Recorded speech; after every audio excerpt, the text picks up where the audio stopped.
10 ශ්‍රේණිය Sinhala online පන්ති ආරම්භ කරන්නේ tuitionpanthi.lk වෙබ්සයිට් එකේ කරන පසුගිය දවස් ටිකේම අපි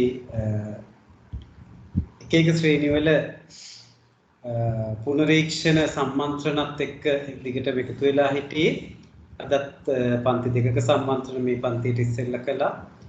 6 7 8 9 10 11 කියන සියලුම ශ්‍රේණි වලට සම්මන්ත්‍රණ පැවැත්වුවා. මේ සතියේ තියෙන දැන් මේකට ඉස්සෙල්ලා ඔයගොල්ලෝ මේ පන්තියට ඉස්සෙල්ලා 11 ශ්‍රේණිය පැවැත්වුවා. ඊට ඉස්සෙල්ලා 8 ශ්‍රේණිය අද තිබ්බා. ඒ ඔයගොල්ලන්ගේ ලබන සතියටත් තව එක සම්මන්ත්‍රණයක් තියෙනවා. අපි පුතාලගේ තිබ්බේ කවද්ද පුතේ? සිකුරාදාද? 10 ශ්‍රේණියක අපි පැවැත්වුවේ. ඔව්නේ.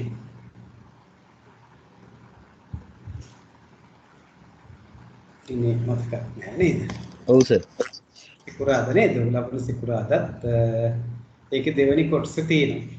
පහුගිය පළවෙනි වාරයට අදාළ පාඩම් ටික මතක් කර ගැනීම සඳහා කරන සම්මන්ත්‍රණ මාලාව. ඉතින් පුතාලා සහභාගී වෙන්න හැමෝම නම් ආවේ නැහැ පන්තියේ සෙමිනාර් එකට. කමන්නේ ඉතින් ඔයගොල්ලෝ පළවෙනි වාරේ වැඩ ටික කරගත්ත හින්දා වෙන්නේ නැති. හැබැයි ඉතින් මතක් කරගන්න ආවනම් තමයි හොඳ.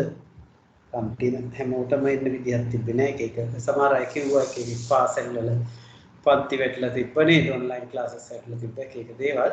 කවන්නේ අපි සාර්ථකව සාහිත්‍ය පාඩම 10 පාඩම් දෙකක් සාහිත්‍යයේ තියෙන්නේ. කියන්නේ සතරකන් මන්ත්‍රණය සහ ගුත්තිලකාවේ. ඒකේ අපි සතරකන් මන්ත්‍රණය පුනරීක්ෂණයක් ගිය සතියේ අපේ සෙමිනාර් එකේ කළා. ගිය සිකුරාදා සහ භාෂාව පාඩම් කිහිපයක් අපි ආවරණය කරගත්තා. ලබන සිකුරාදාට ගුත්තිල කාව්‍ය පුනරීක්ෂණය සහ භාෂාව ව්‍යාකරණ කොටස් පුනරීක්ෂණය කෙරෙනවා පළවෙනි වාරයට අදාළ. අනිත් පන්ති වලත් එහෙමයි. 10 පන්ති ওই විදිහට අපි ගිය සතියේ වැඩ කටයුතු කළා. සිකුරාදා පිට මේ පන්තියේ නැති දරුවෝ සහභාගී වුණා. තව 14 දෙනෙක් වගේ අපේ ඉන්නේ නැති අය. ඉතින් ඒක අපේ පන්ති එන නොවෙන හැමෝටම විවෘත කරලා අපි ඒක පවත්වන්නේ. ඔයගොල්ලෝ දැන් යාළුවෝ ඉන්නවා නම් පළවෙනි වාරේ පාඩම් අතපසු වෙච්ච ලබන සිකුරාදා තියෙන නොමිලේ පවත්වන සම්මන්ත්‍රණයට අපේ tuitionpanthi.lk වෙබ්සයිට් එකේ රෙජිස්ටර් වෙලා එන්න කියලා කියන්නේ. හරි. ඉතින් අද මේ අපේ පහුගිය සතියේ හිටපු දුවල පුතාලා තමයි මම හිතන්නේ පන්තියේ ඉන්නේ. වෙන කවුරුත් නැහැ නේද? ඔව්. මේ නිමිත නේද මල්ලිගේ නමෙන් ඇවිල්ලා හිටියේ ඉස්සෙල්ලා. සිතුක පෙත්මින් කියන්නේ නිමිත නේද? හරි. එතකොට ඉන්නවා අතත් වෙනදා වගේ අග්‍රබාණු ඉන්නවා, ගගන ඉන්නවා, ඉඳුර ඉන්නවා, ලයන්ගා රිෂා සිනෙත් සිතුක කියන්නේ නිමිත චක්ෂණ ඉන්නවා. තව දෙන්නෙක් විතර අඩුයි. ඒගොල්ලොත් ඒ කවිෂාන් විහංගි තාම අද ඇවිල්ලා නැහැ ක්ලාස් එකට නේ. හරි. අපි පුතේ එතකොට පහුගිය සති දෙක අපිට ගත වුණේ ඇත්තටම මේ විභාගයේ ප්‍රශ්න පත්‍ර සාකච්ඡා කිරීම අපි පහුගිය සති දෙකේම කළේ. හරි නේද පුතේ? ඒක නේද කළේ? අපි පවත්වමු පළමු වාරයේ විභාගයේ ප්‍රශ්න පත්‍ර වල අඩුපාඩු කතා කරලා ආවතේ ඔව් ඒක ඉවර කළා. ඔව් අපි ඊට කලින් වුණාට සාහිත්‍ය පාඩමක් පටන් අරගෙන මැද හිටියේ මතකයිද පුතේ?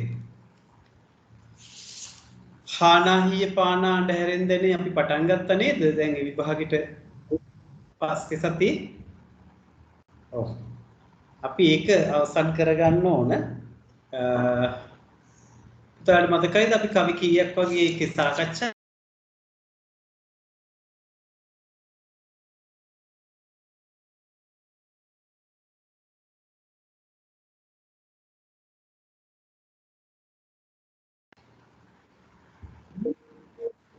සිග්නල් නැහැ.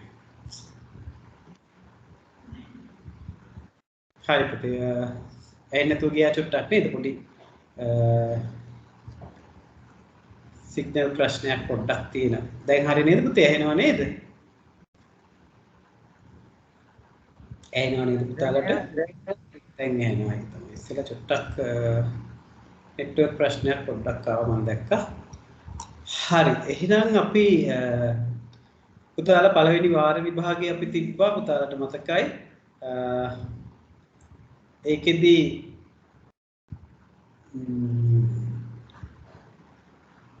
අඩුපාඩු වෙච්ච දේවල් පුතේ හදා ගන්න ඕන. බලන්න ඒවට පහුගිය සති දෙකේ මේව කතා කළේ.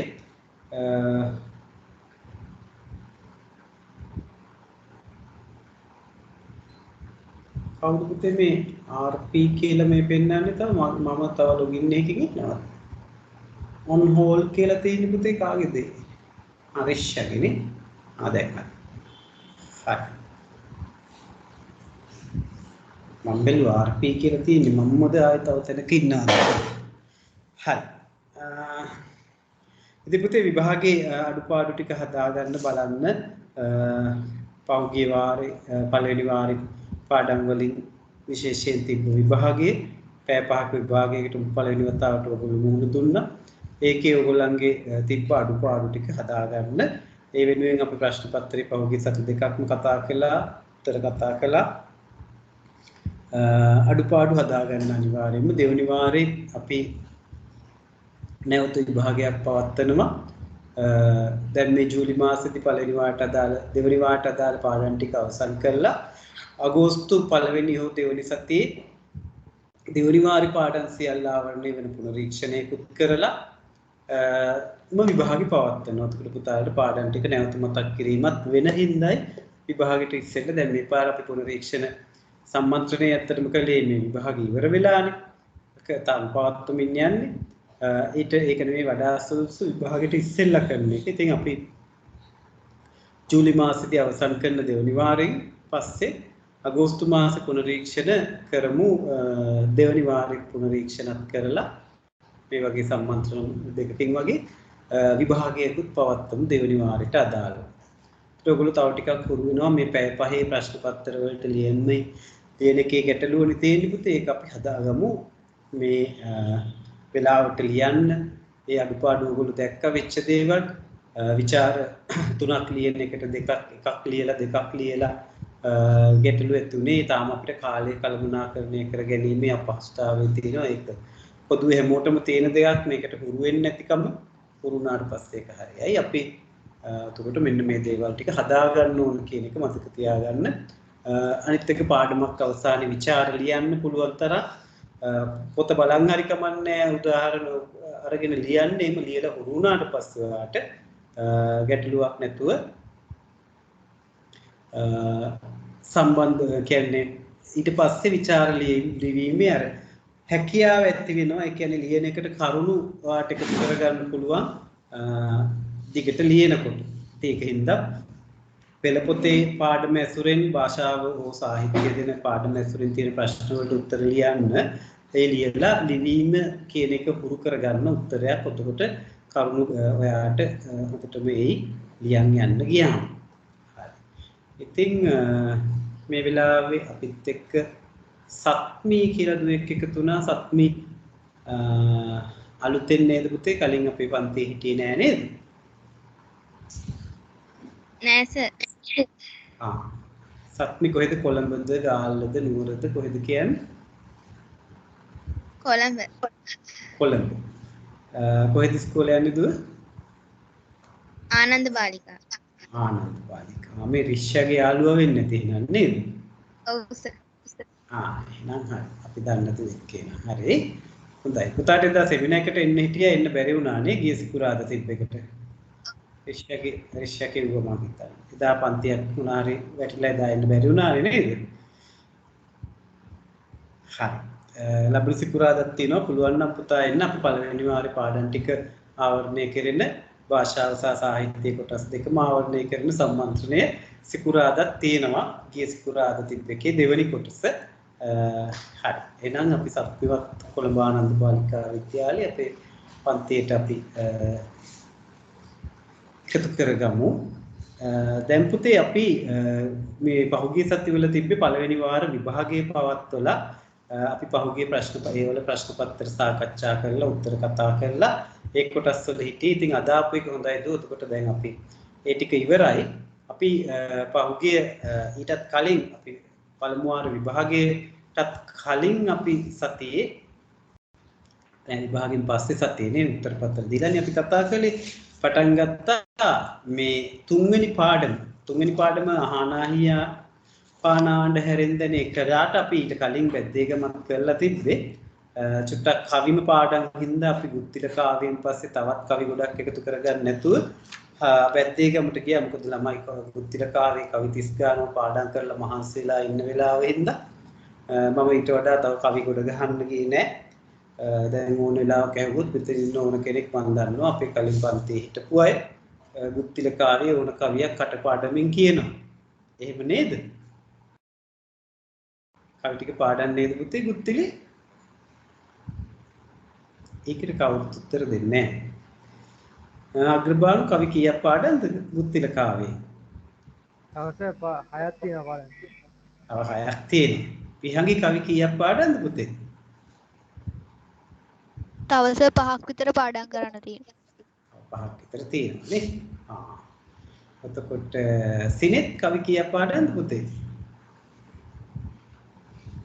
අවශ්‍ය 6ක් හරි 5ක් හරි ඒ වගේ තියෙනවා. මේ ඔක්කොම හොඳයි නම් වැඩි ගාන පාඩම් කරලා. ඉන්දුවර කොහොමද කවි තත්ත්වේ? ඔක්කොම පුළුවන් සර්. ඔක්කොම පාඩම්. රිෂ්ෂා කොහොමද කවි? ඔව් සර්. හොඳයි. රිෂ්ෂා කවි කීයක් පාඩම්ද ගුත්තිලේ? තව 8ක් ලියනවා. තව 8ක් තියෙනවා. ගගන පුතා කොහොමද ගුත්තිලේ කවි පාඩම් කරනවද? තව 6ක් තියෙනවා. තව 6ක් තියෙනවා. විචක්ෂණ මට මත විදිහට 8ක් හරි 7ක් හරි 8ක් තියෙනවා. නිමිත 10ක් තියෙනවා සර්. තව 10ක් තියෙනවා. ලයංග හිටියේ නෑ අපි ගුත්තිල කරනකොට ඒ වුණාට කවි පාඩම් කරලා තියෙනවද පුතේ ගුත්තිලේ?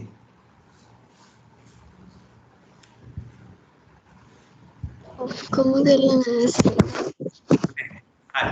හරි පුතේ මේකයි දැන් වැඩේ. මොකද මේ අපි ටික ටික ඔහොම ගොඩ ගහගෙන ගියොත් අපිට අන්තිමට වෙලා නැති වෙනවා කවි පාඩම් කරගන්න 11ට ගියාම. ඉතින් හොඳම දේ තමයි දැන් අපි කරපු පාඩම් වල කවි ටික පාඩම් කරගන්න පුතේ. කරගෙන ඉදිරියට යමු. එතකොට පස්සේ අපි අපහසුතාවයටපත් වෙන්නේ නැහැ.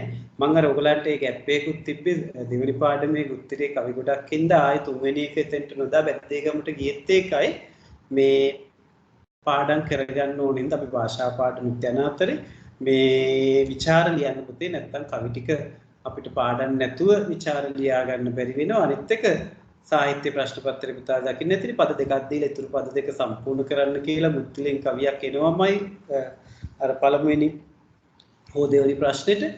ඉතින් ඒ වල ලකුණු අපරාධය අපි අඩු කරගන්න නැතුව කවි පාඩම් කරගමු පුතේ. එතකොට බයක් නැහැ. ඕන තැනකින් ඕන අහන ප්‍රශ්නකින් අපිට උත්තර ලියන්න පුළුවන්. ඒකෙන්ද පුතාලා අමතක කරන්න එපා. හොඳයි වැඩි දෙනෙක් 5යි 6යි තව පාඩම් කරන්න තියෙන්නේ කිව්වා. මං හිටපු ගමන් කොයි වෙලාවෙ හරි ලැබෙන සතිවල කැමරා එක ඔන් කරලා කවි පාඩම් දෙන්න කියලා කියනවා. පොත ළඟට ගන්න නැතුව එතකොට. එහෙම නැතුව බැරි වෙනවා ටිකක් තදින් ඉන්න නැතුව දරුවෝ සමහර අය වැඩ කරන්න එච්චර උනන්දුව නැහැ කියලා මට පේන හින්දා. හරි. අපි ගොඩක් කතා කළා. අපි යමු එහෙනම් අපේ පාඩම තුන්වෙනි පාඩමේ අපි හිටියේ හානාහිය පානා අඬ හැරෙන් දැනේ කියන පාඩමේ. එතකොට අපි ඒකේ හැඳින්වීම ගොඩක් දුරට කතා කළා. ඒකෙදි විශේෂයෙන් පුතේ කිව්වා අපි පාඩමට යමු. ස්ක්‍රීන් එක ෂෙයා කරගෙන නේ. විශේෂයෙන් අපි කිව්වා ඒක මේ ජන කවි ගැන ඊතර විශේෂ හැඳින්වීමක් තියෙනවා. ඒකේ මතකම තියාගන්න ඕන කොටසක් මේ අපේ ජන කවිය අනුරාධපුර යුගයේ දක්වා යනවා කියන්න හොඳ සාධකයක් ඒකේ තියෙනවා. මොකක්ද ඒ සාධකය?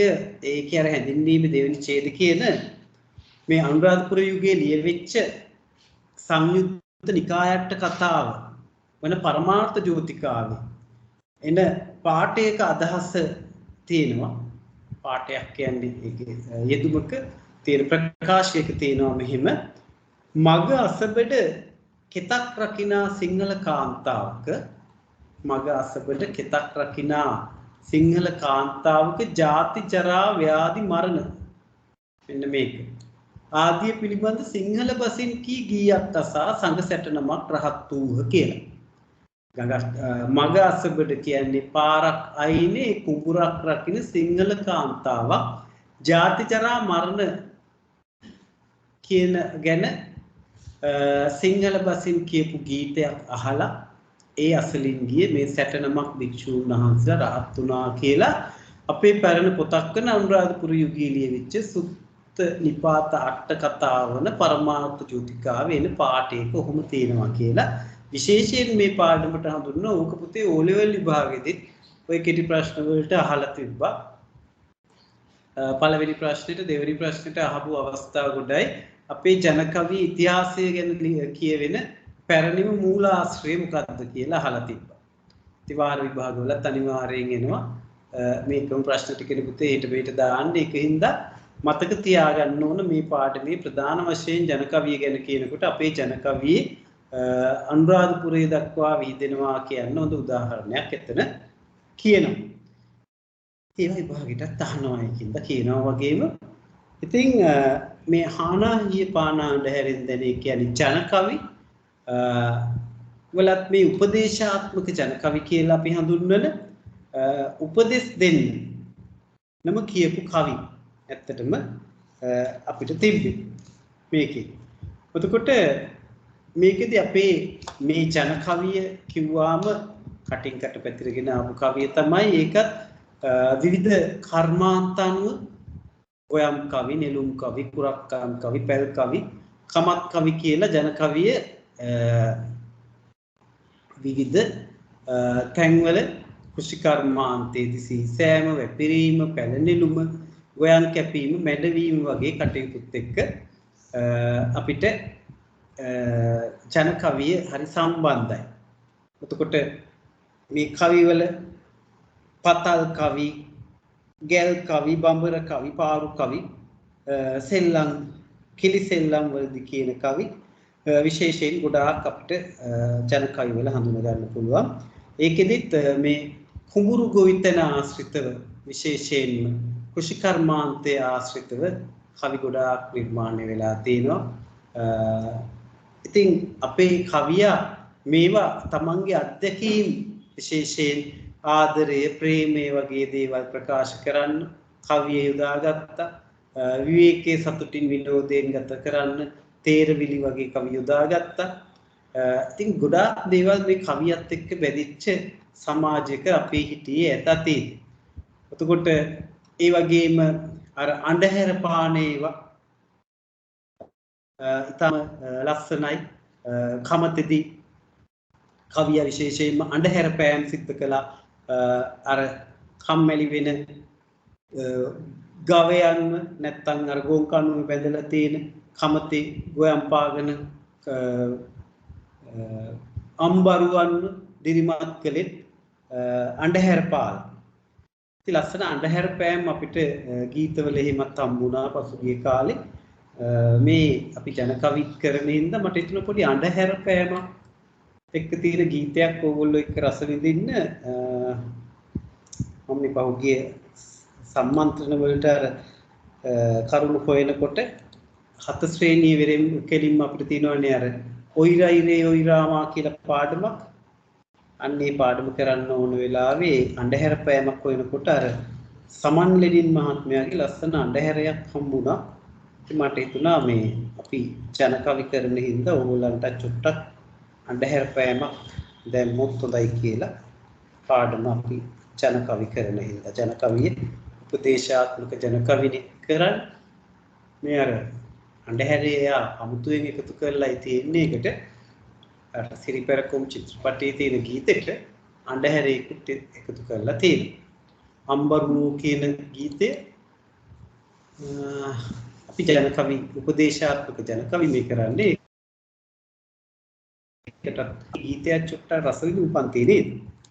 රස විඳීම කියන එකක් තියෙන්න බෑ අපිට සාහිත්‍ය රස විඳින්නනේ. චුට්ටක් පිලාව ගත්තට කමන්නේ ගීතයක් හොඳ රස විඳින්න. බලන්න යා සංදර්ශනයක් මේ ලස්සනට ඒක ඉදිරිපත් කරනවා. චිත්‍රපටි විෂුවල් නෙවෙයි මේ.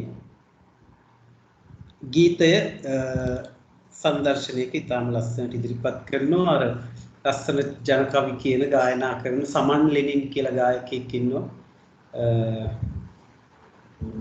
බලන්න යා ලස්සනට මේ අටහැරි ඉදිරිපත් කිරීම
හරි පුතාලා ඉතින් අපි ජනකවි කතා කරන හින්දා ඒ වගේ ගීතයක් ඇහුවට කමක් නැහැ නේද? මොකද කියන්නේ? කමක් නැහැ නේද? ඒක ඔයගොල්ලෝ අහලා තියෙනවා නේද ගීතේ කලින් ඔයිට කලින්? අහලා තියෙනවා. ඒක තමයි. හරි. අපි එහෙනම් අපේ පාඩමට යමු. සමන්ලේ ලස්සනට ගායනා කරනවා එතන. ඉතින් ඒකින්ද මට හිතුණා ඕගොල්ලන්ට ඒක අහන්න දුන්නා නම් හොඳයි කියලා මම අර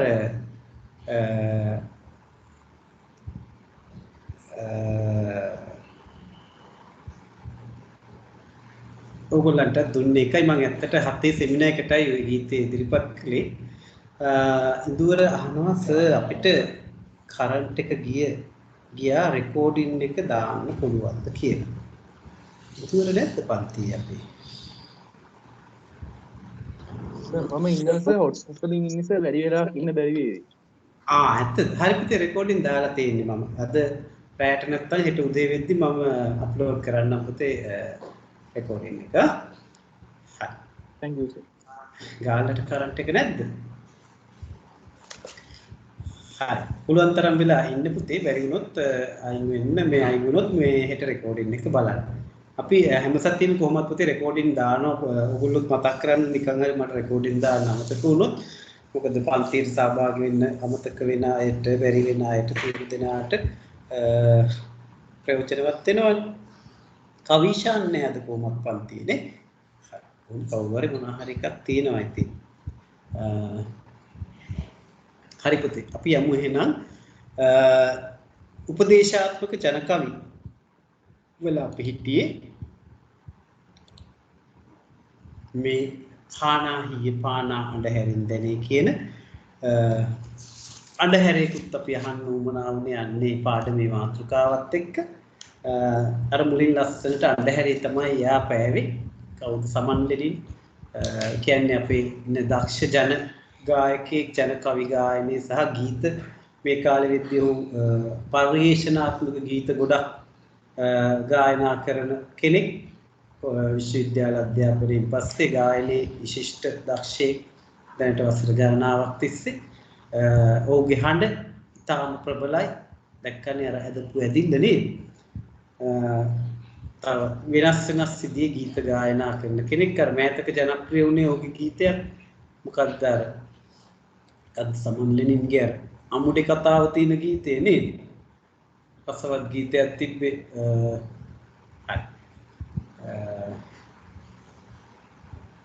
මතක නෑ වචන හරි කමන්නේ අපි යමු එහෙනම් උපදේශාත්මක ජන කවි වලටයි මේ යන්නේ එදා අපි මේ හැඳින්වීම ඔක්කොම කතා කළානේ පුතේනේ කවි ටික තමයි අපිට රස විඳින්න තියෙන්නේ මේ දැනමුතු කමට කී කවි නැත්තම් උපදෙස් දෙන්න කියපු කවි විදිහටයි මේවා ජන කවි වල හඳුන්වන්නේ ජන කවි වල විශේෂ අවස්ථාවක් මේ උපදේශාත්මක ජන කවි කියන්නේ ඒ වලින් හැම ජන කවියකම යම්කිසි උපදේශයක් මේ ලබා දීම තමයි බලාපොරොත්තු වෙන්නේ ජන කවිය. ඒ හැම ජන කවියම මේ උපදේශාත්මක ජන කවි වල බලාපොරොත්තු වෙන්නේ. ඉතින් එහෙම කවි අපිට මෙතන ගොඩාක් නැහැ. කවි 8යි තියෙන්නේ. මේ කවි 8 අපි අනිවාර්යෙන් කටපාඩම් කරගන්න ඕන පුතේ. මොකද මේකෙන් ਵਿਚාරයක් ආවොත් ලියන්නම පුළුවන් එකක්. අමාරු දෙයක් නෙවෙයි. කවියත් කටපාඩම් කරගන්න ලේසි. ඒ වගේම කවියේ කියවෙන අදහස මතක තියාගන්න ලේසි.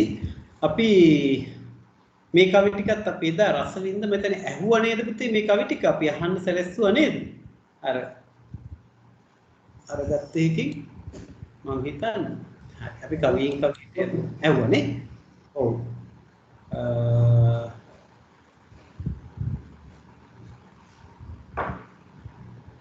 ආනාහි අපි කවියෙන් කවිය යමු. එතකොට කවියක් අහලා අපි තේරුම් කරගමු. එහෙම යමු අපි තේරුම් කරගත්තේ නෑ අපි.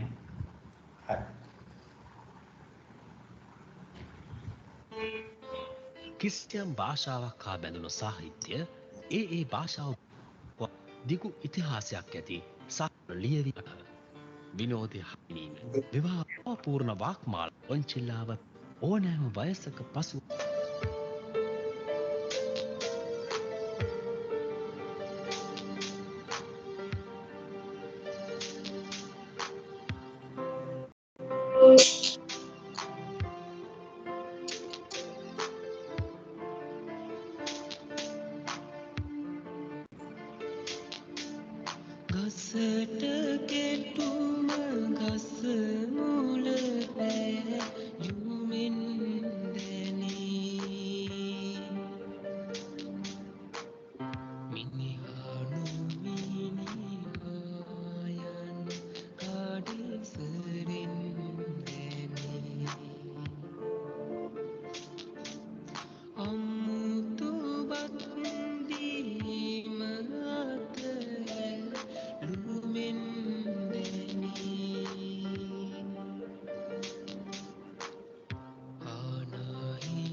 හරි පුතේ. අපි ඒ කවියේ තේරුම් කළා එදා පුතාලට මතක ඇති නේද? අපි අර ඇඳලත් පෙන්වුවේ ඕක නේද? අමුතු බද්දීම අත ඇල්ලුමින් දැනී කියලා මම ආයෙත් මතක් කරන්නම්. ওই පළවෙනි කවිය මට මතකයි අර මම ඇඳලත් පෙන්වුවේ මෙන්න මේ ගෙදෙට්ට එන කෙනාට අපි ආගන්තුක සත්කාරය කරන්න හරි කැමතියි. හැබැයි මේ ආගන්තුක සත්කාරය එච්චර අකමැති අවස්ථාවක් තමයි මෙතන මේ අර අමුතු බද්දීම අත ඇල්ලුමින් දැනී කියන එක කියන්නේ. ඉතින් ඒ කවිය අපි තේරුම් කළා මතකයි නේද? ඔව් කිව්වා අපි කමන්නේ අපි චුට්ටක් ආයි මතක් කරමු. මොකද එදා මේ පන්තියට හිටපු නැති දුරතාලත් අද ඉන්න හින්දා කවි ටික සම්පූර්ණයෙන් මම තේරුම් කිරීම කරන්න. එදා ওই කවි විතරක් අපි තේරුම් කළා.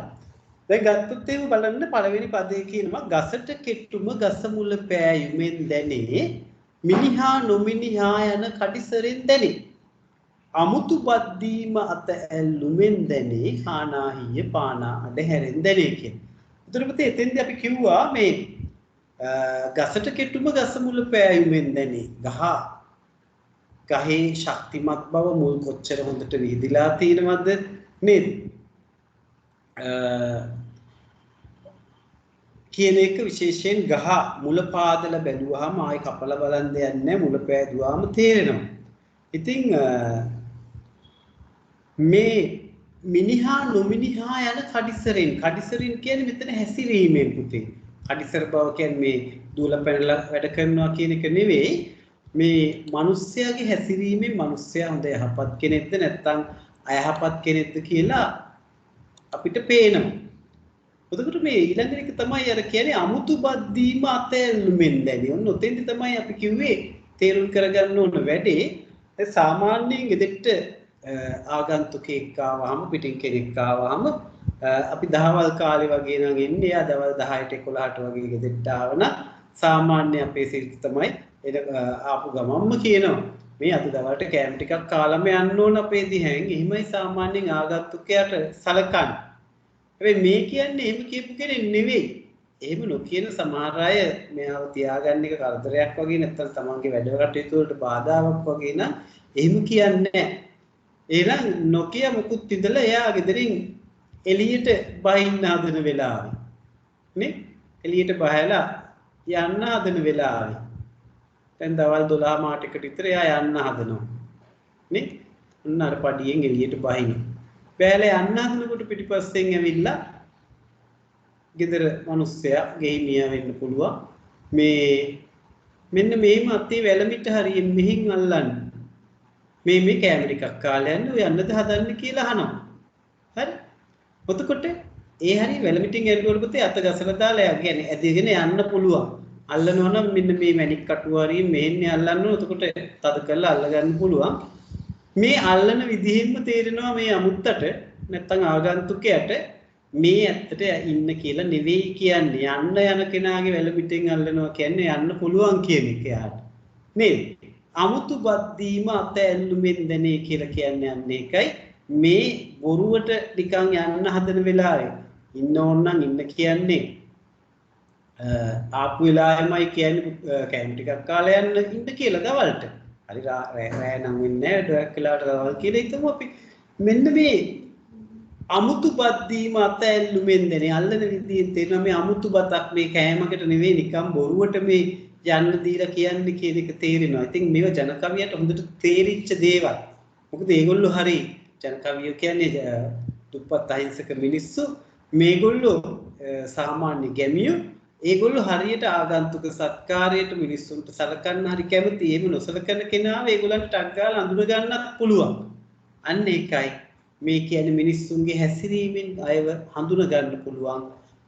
අවසාන කියන හානා හීය පානා අඬහැරෙන් දැනි මේ කුඹුරේ ගොයම් පාගනකොට ඒ හීයක් කානකොට නැත්තම් කුඹුර මඩ කරනකොට වෙන්න පුළුවන් හීයක් කාන්නේ මේ එතකොට අර අම්බරුව දිරිමත් කරන්න කියන අඬහැර පෑමෙන් ඒක හොඳට කෙරෙන හොඳට කඩිස්සරව වේගයෙන් හොඳ ජවයකින් කෙරෙන හීයක්ද එහෙම නැත්නම් ඔය ඕනවට එපාවට කම්මැලිකමට කරන හීයක්ද කියලා ඈතින් එහින අඬහැරින් මිනිස්සුන්ට කියන්න පුළුවන්.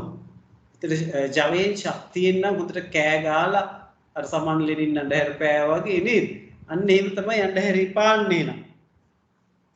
හැබැයි නිකන් එපාවට ඕනවට එපාවට ඒට උදේ වෙලාවත් ඉවර කරගන්න බැරි විදියට ගොයම් පෑගිල්ලක් වගේ නම් ඔය නිදිමතේ කියන අඬහැර තමයි ඇහෙන්නේ. අන්න මෙතන උතකට මේ අඬහැරේ ගැන නෙවෙයි ඇත්තටම මේ කියන්නේ ජන කවිය උපදේශාත්මක ජන කවියක් විදිහට මේ කියන්නේ උපදෙස් දෙන්නේ මේ මිනිස්සුන්ගේ හැසිරීමෙන් මිනිස්සුන්ව තේරුම් ගන්න හොඳ අත්දැකීම් බහුල කෙනෙක්ට මිනිස්සයා හැරෙනකොට කියන්න පුළුවන් මේ මිනිස්සයා මොකටද මේ හැරෙන්නේ කියලා. එහෙමනේ ඔය වැඩිහිටියෝ කියන්නේ නේ මං හැරෙනකොටම මිනිහා කවුද කියලා දැනගත්තා කියලා කියන්නේ හැරෙනවා කියන්නේ හැරිලා යනවා කියන එක නෙවෙයි හැසිරීම. හැසිරීමෙන් කියන්න පුළුවන් මිනිස්සුන්ගේ හොඳද නරකද මේ කරන්න යන්නේ මොකද්ද නොකරන්න යන්නේ මොකද්ද කියලා කියන්න පුළුවන්.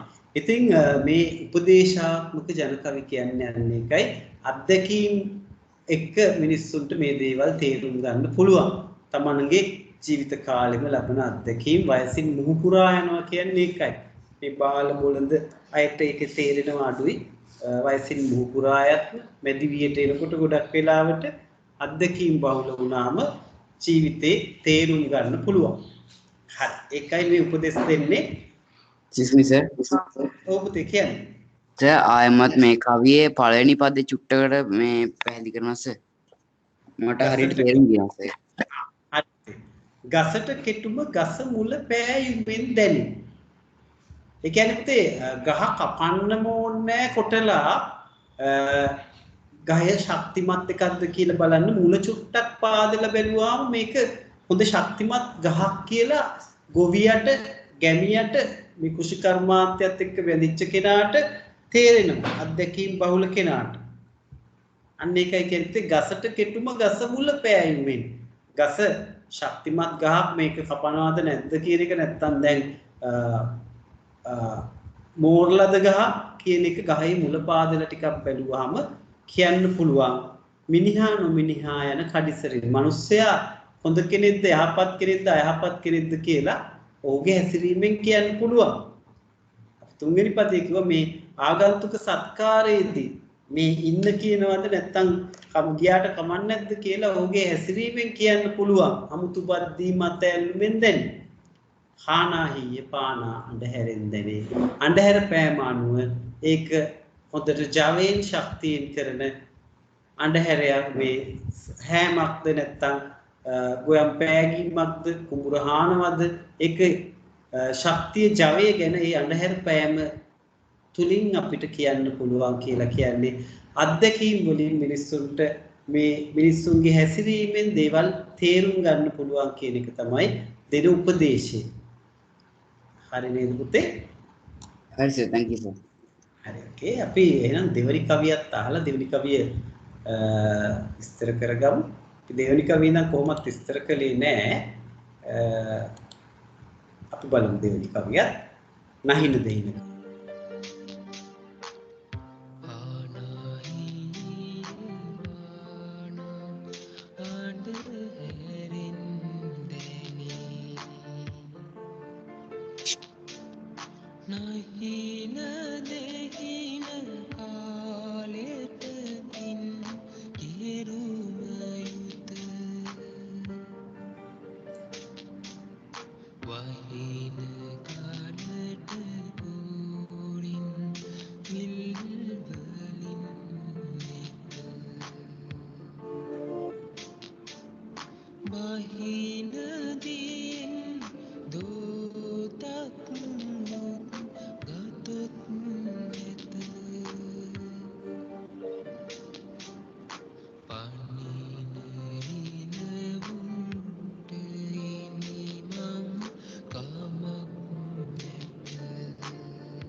අපි දෙවෙනි කවිය.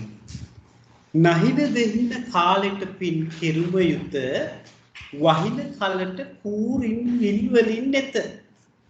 වහින දියෙන් දෝතක් උද්ගතොත් ඇත තනින රිඟ උන්ට ඉනිමං කමක් නැත. දැන් බලමු පුතේ අපි මේ කවියත් එතකොට මේ උපදේශාත්මක ජන කවි කියලානේ අපි නිරන්තරයෙන් මේ කියන්නේ. එතකොට මේ දෙන උපදේශය මොන වගේද කියලා අපි බලමු. දෙවෙනි කවි නහින දෙින කාලෙට. එතකොට මේ අපි සාමාන්‍ය කියන නහින දෙහින කාලේ කියලා. නහිනවා කියන්නේ මැරෙනවා මිය යනවා කියන එකනේ නහිනවා කියන්නේ. නහින්න හදනවද කියලා සමහරව අහනවා නේද? ඉතින් මිනිස්සු මේ වයසට යනකොට පින් කරන්න හරි උත්සාහයක යෙදෙනවා. මේ පින් රැස් කරගන්න මොකද ඊළඟ යන තැනකට වැඩ කරගන්න කියලා නේද? බය වෙනවා අන්තිම කාලෙ වෙද්දි දැන් ඉතින් යන තැනකට වැඩක් කරගන්න ඕන කියලාම කියනවනේ කෙනෙක්. ඒ කියන්නේ මැරෙන්න ළඟයි. වයසට ගිය අය වයසට යනකොට නිරන්තරයෙන් පන්සල් යන්න නැත්නම් තමන්ගේ ආගම එක්ක ජීවත් වෙන්න උත්සාහ කරනවා. ඉතින් නහින දෙහින කාලෙට පින් කෙරුම යුතුය. නහින දෙහින කාලයටත් ඇවිල්ලා බුරු වැඩ කර කර ඉඳලා වැඩක් නැහැ. පින් රැස් කරගන්න ඕන. නේද? එතකොට මහන්සි වෙන්න ඕනේ වෙනුවෙන්. වහින කලට කූරින් වින් වලින් නැත. අන්න වෙහි කාලෙට අර මිරිදියේ මත්ස්‍යෝ මේ විල් වලින් ගහගෙන යනවා. තනින් තනට එනවා. වහින දියෙන් දෝතක් මුත් ගතොත් ඇත. පන්න රිලවුන්ට ඉනිමං කමක් නැත. වහින දියෙන් දෝතක් මුත් ගතොත් ඇත. මේ බැහැලා යන වතුර පාරෙන් දිය දෝතක් ගත්තට ඒක එච්චර දැනෙන්නේ නැහැ. හැබැයි පනින රිලවුන්ට ඉනිමං කමක් නැත. උතන පනින රිලවුන්ට ඉනිමං තියන්න එපා කියලා කතාවක් අපේ ප්‍රස්තාව පිරුලක් තියෙනවා. මේ පයින් රිලවුන්ට ඉනිමං තියන්න ඕනේ නැහනේ කියලා. ඒ කියන්නේ පුතේ එතන අදහස් කරන්නේ මේ රිලවුන්ට ඉනිමං ඕනේ නැහැ කියන එක නෙවෙයි. මේ වැරදි දේවල් වලට උදව් කරන්න හොඳ නෑ කියන එක තමයි මේ පිරුලේ ඇත්තටම තේරුම. මේ රිලව් ගැන කතාවක් නෙවෙයි. රිලවට ඉනිමගක් ඕනේ නෑ. උන් කොහොමත් උඩට පැනලා යන්න දන්නවා. ඉතින් හැබැයි වැරදි දෙයට උදව් කරන්න එපා කියන එක තමයි ওই පණින රිලවුන්ට ඉනිමං කමක් නැත කියන කතාවෙන් කියන්නේ. මොකද වැරද්දට උදව් කරන්න එපා. හරි? ඒතර අපි මුළු කවියෙම තේරුම ගත්තොත් එimhe වයසට යනකොට විශේෂයෙන්ම පින් රැස් කරගන්න ඕන. ධාර්මිකව හැසිරෙන්න ඕන. වැස්ස වෙලාවේ අපි කැමති වුණත් ඒ වල ඉන්න මත්ස්‍යෝ විශේෂයෙන් ඔය මෙරිදිය ගංගා ඇලදොල වල පොඩි පොඩි ඇලපාරවල් වල ඉන්න මාළු ඒ වෑන් එළියට ගහගෙන යනවා. ඒව නවත්තන්න බෑ. සර් කූරින් ඉන්න මත්ස්‍යයන්ටද? කූරින් කියන්නේ මත්ස්‍යයන් පොඩි මාළුන්ට පුතේ. හරි? මේ මිරිදිය මත්ස්‍යයන් කූරින් කියලා හඳුන්වනවා. වහින කලට කූරින් විල් වලින් නැත. පොඩි විල් වල පොකුණු වල ඉන්න අය ගහගෙන යනවා. ඔය කුඹුරු වල හැමතැනටම මාළු මිරිදිය මත්ස්‍යය හැමතැනටම විසිරීලා යනවනේ පුතේ වැස්සත් එක්ක වතුර පාරත් එක්ක. ඒගොල්ලෝ එළියට එනවා. ඉතින් බහින දියෙන් දෝතක් මුත් ගතොත් ඇත. පැහැල යන දියෙන් වතුර පාරේ වතුර දෝතක් ගත්තත් ඒක ඒකට දැනෙන්නේ නැහැ. හැබැයි පණින රිලවුන්ට ඉනිමං තියන්න හොඳ නැහැ. මේවා ස්වභාවයෙන් වෙන දේවල් අර. ස්වභාවයෙන් වෙන දේවල් වෙනයි අපි වැරද්දට උදව් කරන එක වෙනයි කියන එකයි මෙතන අදහස් කරන්නේ. පයින් රිලවුන්ට ඉනිමං බඳින්න ඕනේ නැහැ කියලා අපේ උපහරණයක් විදියට ඔබ කියනවා. මේ රිලව් කතාව නෙවෙයි එතන කියන්නේ වැරද්දට උදව් වෙන්න එපා. යම් කිසි කෙනෙක් වැරද්දක් කරනවා නම් වැරද්දට උදව් දෙන්න හොඳ නෑ කියන එක තමයි එතන දෙන ප්‍රධාන උපදේශය. ස්වභාවිකව වෙන දේ වෙනවා කොහොමත්. හැබැයි අපි හිතලා බලලා වැරද්දට උදව් කරන්නේ නැතුව ඉන්න ඕන කියන එක විශේෂයෙන් කියනවා. වයසට යනකොට පින්දහම් රැස් කරගන්න ඕන. යන තැනකට වැඩක් කරගන්න ඕන. ස්වභාවයෙන් වෙන දේවල් ඒ විදිහට වෙනවා. මිරිදිය වැස්සත් එක්ක මාළු විල් වලින් එළියට එනවා. වතුර ගලාගෙන යනවා. හැබැයි මේ වැරදි දෙයට උදව් දෙන්න එපා කියන එක විශේෂයෙන් මතක් කරනවා ජන කවිය. පැහැදිලිද පුතේ දෙවෙනි කවිය?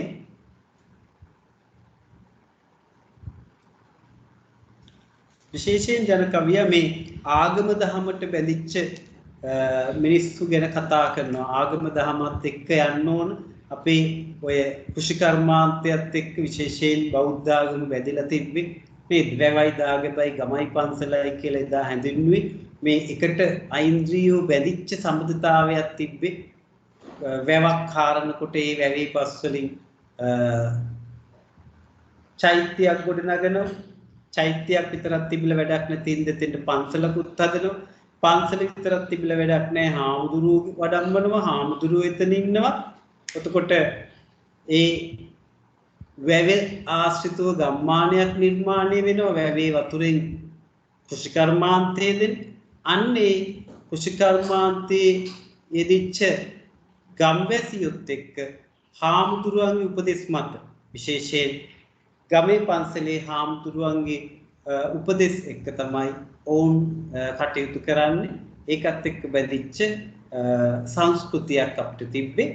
අන්නේ සංස්කෘතියේදී ආගම කොයි විලෙත් මතක් කරනවා ආගමානුකූලව ඉන්න එකයි වහින දෙයින නැහින දෙයින කාලෙට මේ පින් කරන්න ඕන කියන්නේ එච්චර කල් කරගන්න බැරි වුණා නම් එච්චර කල් නොකර ඉන්න එක තමයි වැරද්ද. අමාරු වෙලා නැහින දෙයින කාලෙට ගිහින් ධර්ම අවබෝධ කරගන්න බෑ අමාරුයි.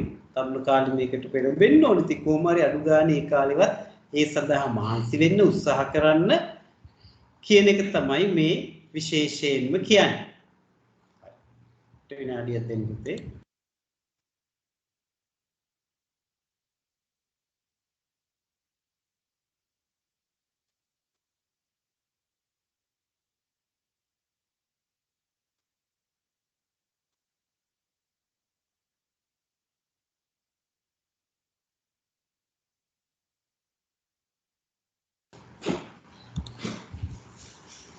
හරි පුතාලා අපි එහෙනම් කවි දෙකක් කතා කළා උපදේශාත්මක ජන කවි වල මේන් අපි යනවා තුන්වෙනි කවියටත් එහෙනම් වරද පෙළෙන තරමට වැරදුනා නොවේ අපි කවිය අහලා ඉමු.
හරිද අපි බලමු තුන්වෙනි කවියට යනවා. වරද පෙළෙන තරමට වැරදුනා නොවේ. වරද ඇතත් නිකරුණි වැඩ කළා නොවේ. වරද පෙළෙති වැඩ නූගත් අයට ලොවේ. වරද නැති කෙනෙක් නැත සකිය මේ ලොවේ. මේ මොකද්ද මේ කියන්නේ කියලා අපි හොඳට බලමු. වරද පෙළෙන තරමට වැරදුනා නොවේ. සාමාන්‍යයෙන් මේ මිනිස්සුන්ගේ ස්වභාවය තමයි තව කෙනෙක්ගේ වැරදි හොයන එක. එහෙමනේ මිනිස්සු හරි නිරන්තරයෙන්ම වැරද්ද පේනවා වැඩි මිනිස්සුන්ට තව කෙනෙක්. ඉතින් අනුන්ගේ දොස් කියන්න මිනිස්සුන්ගේ හරි සහජයෙන් උපතින් ආපු හැකියාවක් තියෙනවා අනුන්ගේ දොස් කියන එකට. හොඳ කියන්න නම් එහෙම නැහැ. ඉතින් තමන්ගේ කොච්චර වැරදි තිබ්බත් ඒ වැරදි කොච්චර බරපතල වුණත් එයාට තමන්ගේ වැරදි නෙවෙයි පේන්නේ අනිත් අයගේ වැරදි. තමන්ගේ දොස් ගැන තමන්ගේ අඩුපාඩු ගැන කොයි වෙලෙත් කියන්නේ නැහැ. හැබැයි තමන්ගේ වරද වගේ 100,000 ගුණයෙන් අනුන්ගේ වරද දකිනවා. අන්න උන්කදී ඔය කියන්නේ කොහොමද? වරද පෙනෙන තරමට වැරදුනා අනුනේ. ඔය පේන්න තරම් ලොකු වැරදි තිබිලත් නැහැ මිනිස්සුන්ගේ. වරද ඇතත් නිකරුණේ වැඩ කළා නෙවෙයි. වැරදි අඩුපාඩු තියෙනවා ඒත් ඒ උමනාවෙන් කරපුවා නෙවෙයි මිනිස්සු වැඩ කරන අයගේ අතින්නේ වැරදි වෙන්නේ පුතේ. නේ අර කතාවක් තියෙන්නේ පිගන් හොදන කෙනා අතින් තමයි පිගන් බිඳෙන්නේ. නේද? පිගන් හොදන්නේ නැතුවම ඉන්න කෙනා දැන් ගෙදර ඉන්නවා අක්ක කෙනෙකුයි නංගි කෙනෙකුයි අපි දුන්න. නංගි කොයි වෙලාවෙත් පිරිසිදු කරනවා පිගන් හොදනවා. ඉතින් නංගිගේ අතින් පිගානක් බිඳෙන්න පුළුවන්. අක්කා මුකුත් නොකර ඉන්න අක්කෙන් බිඳෙන්නේ නැහැ නේද එතකොට? නේද? අන්න වැරදි වැඩ කරන කෙනාගේ අතින් අඩුපාඩු වෙන්න පුළුවන්. නොකරන කෙනාගෙන් වෙන්න වැඩක් කරන්න එපැයිනේ. අන්න ඒකයි මේ කියන්නේ මිනිස්සු වරද පෙනෙන තරමට වැරදුනා නෙවෙයි. ඔය පෙන්නන තරම් කියන තරම් සමහර මිනිස්සු අතින් වැරදි වෙන්නේ නැහැ. වරද ඇත්තත් නිකරුණි වැඩ කළා නෙවෙයි. මේ වැරදි වෙනවා තමයි ඒ තුමනාවෙන් කරපු අයව නෙවෙයි. එතකොට වරද පෙනෙති වැඩ නූගත් අයට ලෝවේ. වැඩ දන්නේ නැති අය වැඩ නොකරන අයට වැරදි පේනවා වැඩි. එයාට කියන්න විතරයි පුළුවන් වැඩ කරන්නේ නැහැ. එයා කොහෙද කියන ඕක ඕම නෙවෙයි අරම කරන්න ඕන මේම කරන්න ඕන කියලා කරන වැඩේ වැරද්ද කියනවා.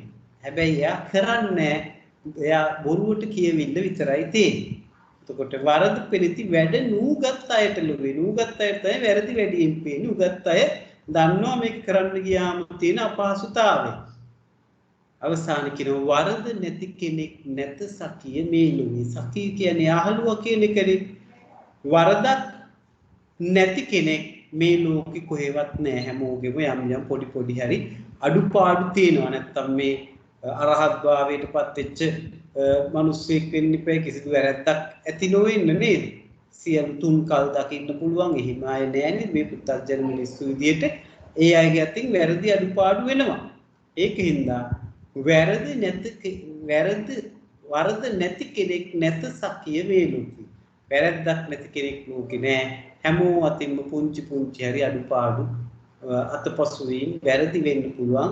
ඒවට අපි සමාව දෙන්න ඕන. විශේෂයෙන් ඔය කවියත් එක්ක අපිට කියන්න පුළුවන් අර සුභාෂිතයේ තියෙන ලස්සන කවියක් අලගී වන්න මුඛවැටිතුමා ලියපු සුභාෂිතේ කියනවා මිනිස් හට සොඳුරු ගුණ සහ නුගුණ ඇත නිදොස් කෙනෙක් මෙදියත උපදින්නේ නැත කියලා ලස්සන උපදේශයක් දෙනවා. මිනිස්සට සොඳුරු ගුණ සහ නුගුණ මිනිස්සුන්ට හොඳ යහපත් ගුණ ධර්ම වගේම අයහපත් ඒවාත් මිනිස්සු අතර තියෙනවා. ඒවා යම් මට්ටමින් තියෙනවා. හැබැයි නිදොස් කෙනෙක් මෙදියත උපදින්නේ නැත. සම්පූර්ණයෙන් නිදොස් වෙච්ච කෙනෙක් මෙදියත මේ ලෝකේ උපදින්නේ නැහැ. එහෙමනම් ඒ අරහත් භාවයටපත් වෙච්ච කෙනෙක් ඒ පුදුනාට පස්සේ නෙම වෙන්නේ නේද? බුද්ධත්වයට අරහත් භාවයටපත් වෙච්ච කෙනෙක්ගේ අතින් රහසින්වත් පවක් සිද්ධ වෙන්නේ නැහැ කියනවා. හැබැයි සාමාන්‍ය පෘථග්ජන මිනිස්සුන්ගේ යම් පුංචි හරි අඩුපාඩු වැරදි තියෙනවාමයි කියන එක තමයි මේ උපදේශාත්මක ජන කවිය කියන්නේ. වරද පෙරෙන තරමට වැරදුනා නොවේ. වරද ඇතත් නිකරුණේ වැඩ කළා නොවේ. වරද පෙනෙති වැඩ නූගත් අයට නොවේ. වරද නැති කෙනෙක් නැත සතිය මේ ලොවේ. වැරද්දක් නැති කෙනෙක් මේ ලෝකේ කොහෙවත් නැහැ. හැමෝ අතින්ම පුංචි වැරදි අඩුපාඩු තියෙනවා. ඒවා අපි හදාගෙන එහෙම තියෙන අයගේ ඒවා ඉවසගෙන යන්න ඕන ගමනක් තියෙන. සියලු වැරදි හදන්න ගියොත් ජීවිතේට හදන්නත් බෑ. ඒවා හදලා ඉවර කරන්නත් බෑ කෙනෙක්ගේ වැරදි හදන්න කියලා උත්සාහ කරන එක සමහර වෙලාවට බොරු වැඩක් උපදෙස් දෙන්න පුළුවන්. හදාගන්න කියලා හදවන්න බෑ. කියන්න විතරක් පුළුවන් අපිට. ඒක තමන් උත්සාහයෙන් වැරදි කියන ඒවා අඩුපාඩු අප තමන්ගේ අතින් වැරද්දක් වෙනවා නම් ඒක හදාගන්න තමන්ගේ උත්සාහයක් තියෙනවා. අනිත් අය කොච්චර කිව්වත් ඒක වෙන්නේ නැහැ. එහෙම නේද? හරි. තේරුණාද පුතාලට? එතකොට මේ තුන්වෙනි කවිය අහන්න තියෙනවද මොනවත් තේරෙන තැන තියෙනවා නම් අහන්න ඕන. අපේ 10 ශ්‍රේණියේ දුවල පුතාලා මම නම් කීක එක්කෙනාගෙන් අහන්න අවශ්‍ය නැහැ නේද? පුතාලට තේරුම් නැත්නම් අහන්න. සර් වැඩ කළා නෙවෙයි මොකද පුතේ? වරදට නිකුරුණේ වැඩ කළා නෙවෙයි කියන්නේ. ඔව් වරද ඇත්තත් නිකරුණේ වැඩ කළා. ඒ කියන්නේ වැරදි සිද්ධ වුණාට ඒ උවමනාවෙන් කරපු වැරදි නෙවෙයි. නිකරුණේ මේ උවමනාවෙන්ම වැරදි වෙනවා නෙවෙයි. වැරදි කරන වැඩ කරනකොට ඒ අතරේ වැරද්දක් දෙකක් වෙන්න පුළුවන් කියන එකයි කියන්නේ. වැරදි පේනවා හැමෝටම. වරද පෙනෙන තරමට වැරදුනා. ඔය පේන තරම්ම වැරදි නෑ මිනිස්සුන්ගේ. වැරද්දක් වුණත් ඒවා උවමනාවෙන් මේ හිතලා බලලා කරපු වැරදි නෙවෙයි. අපේ අතින් යම් අතපසුත් වීම වෙන්නේ පුතේ නේද? ඒකයි ඒ කියන්නේ මේ වරද ඇතත් නිකරුණේ වැඩ කළා නෙවෙයි කියලා. හරි. එතකොට ඉන්දුවර කොහොමද කරන්ට් එක ආවද පුතේ? ඔව් සර් අයියා. දැන් හරිනේ. හරි. එතකොට අපි යමු එන හතරවෙනි කවියට නේ. මොනවා හරි ප්‍රශ්න තියෙනවා නම් අහන්න. අපේ අද අලුතෙන් ආපු දු ඔයාට කොහොමද තේරෙනවද මේ කියන ඒවා? තව නැත්නම් තේරෙන්නේ නැත්නම් අහන්න. කවුද අපේ සත්මි තේරෙනවද පුතේ මේ කරපු අපි කවි තුනක් විස්තර කළා ඒවා තේරෙනවද? ඔව් සර් තේරෙනවා. එහෙනම් හරි. රිෂ්යාගේ කටහඬම එන්නේ සත්මිගෙත් නේද? යාළුවෝ හින්දා වෙන්නේ නැති නේ. හරි. අපි යනවා 4 වෙනි කවිය. 1 2 3 4 ගොඩැල්ලේ තරම අපිට තියෙනවා. ගොඩැල්ලේ තරමත් අහන්න. ගොඩැල්ලේ තරම දැනගෙන ලිඳ කපනු බෝරැල්ලේ තරම දැනගෙන උඩ පනිනු කඩුල්ලේ තරම දැනගෙන කද බඳිනු